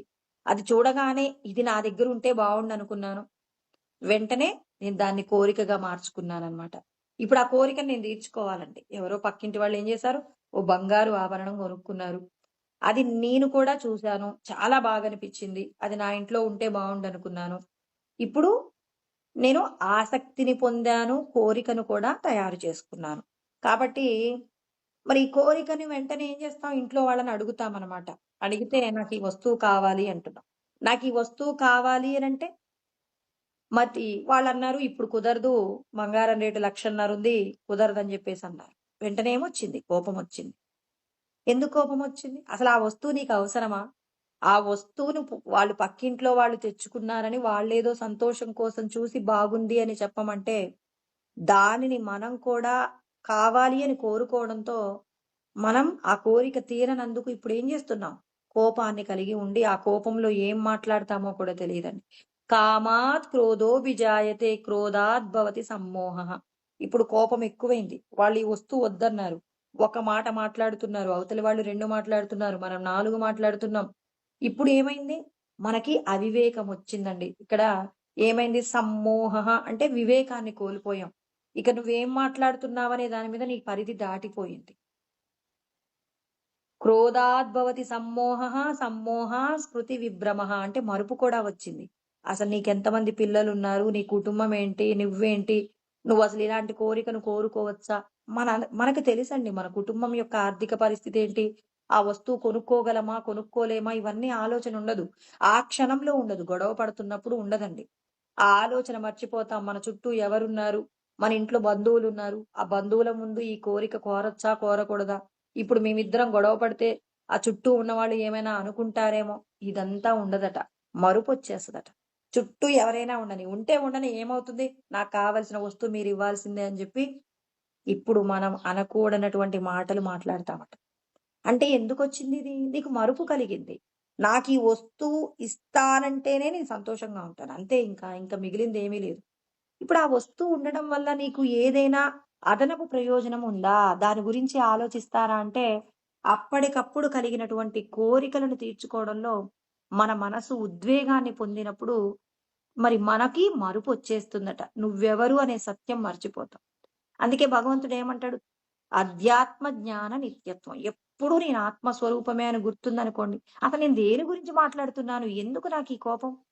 అసలు ఈ వస్తువు ఉండటం వల్ల నేను చనిపోతే ఈ వస్తువు తీసుకెళ్తానా? మా పెద్దవాళ్ళు కూడా ఎన్నో వస్తువులు చేయించుకున్నారు. అవన్నీ మాకే ఇచ్చేసి వెళ్ళిపోయారు కానీ, వాళ్ళు వెంట తీసుకెళ్ళలేదు. ఇప్పుడు నేను తీసుకున్నా, ఇంత గొడవ పడి తీసుకున్నా, ఈ విషయాన్ని నేను తీసుకెళ్ళగలనా? నా వెంట వస్తుందా? అని నువ్వు రోజు తత్వజ్ఞానార్థ దర్శనం. తత్వజ్ఞానాన్ని గనక దర్శనం చేసి ఉంటే, ఇప్పుడు నీకు ఆ కోపం అనేది ఉండేదా? ఉండేది కాదు. కానీ మనం ఆ జ్ఞానాన్ని అధ్యయనం చేయకపోవడం వల్ల ఏ వస్తువుని మనం వెంట తీసుకువెళ్తామనే దాని గురించిన ఆలోచన ఎప్పుడో ఒకసారి గుర్తొచ్చినప్పుడు చేసుకుంటాం కానీ, అందుకే కృష్ణ పరమాత్మ అంటారనమాట. అధ్యాత్మ జ్ఞాన నిత్యత్వం. ప్రతి క్షణం భగవంతుడి జ్ఞానాన్ని మీరు స్మరణ చేస్తూ ఉన్నప్పుడు, మీకు దేహ సంబంధమైనటువంటి కోరికలు కలగకుండా ఉంటాయి. ఒకవేళ పూర్వజన్మ యొక్క సంస్కారం చేత కోరిక కలిగినా, ఆ కోరిక తీరదు అన్నప్పుడు కోపాన్ని పొందకుండా, ఆ కోపంలో మిమ్మల్ని మీరు కోల్పోకుండా రక్షణ చేస్తుంది. అందుకే జ్ఞానాదేవతు కైవల్యం. జ్ఞానము ద్వారానే మోక్షమొస్తుంది తప్ప, ఇక ఈ లోకంలో నీకెన్ని కోట్ల రూపాయలు, ఎంతమంది బంధువులు, ఎన్ని ఉన్నా నీకు మోక్షమనేది రాదు. మోక్షం రాకుండా కర్మబంధంలో పడవేసేది నిన్ను అజ్ఞానమే. ఈ దేహమే అనేటటువంటి భావన, ఈ దేహమే నేను అనేటటువంటి భావనే మనల్ని ప్రమాదంలోకి తీసుకొని వెళ్తుంది కాబట్టి, ఇప్పుడేమైంది మరుపొచ్చేసిందండి. సమ్మోహ స్మృతి విభ్రమః స్మృతి భ్రంశాత్ బుద్ధినాశం. అంటే మన బుద్ధి పతనమైపోయిందండి. బుద్ధి పతనమైంది అంటే ఆయనదొద్దన్నాడు, గొడవ పెట్టుకున్నారు, ఇద్దరు మాట్లాడుకోలేదు. చివరికి మనం మరణించటానికి కూడా నిర్ణయం తీసుకుంటాం. ఎందుకు? నా మాట చెల్లలేదు, మాట చెల్లని ఇంట్లో నేనుండను అని పెద్ద పెద్ద నిర్ణయాలు తీసుకోవడానికి కూడా మనసు ప్రేరేపిస్తుంది. అందుకే మనస్సుకెప్పుడు అగ్ని మండుతుందనుకోండి, దాని మీద నెయ్యి పోస్తే ఇంకా పెద్దదవుతుంది.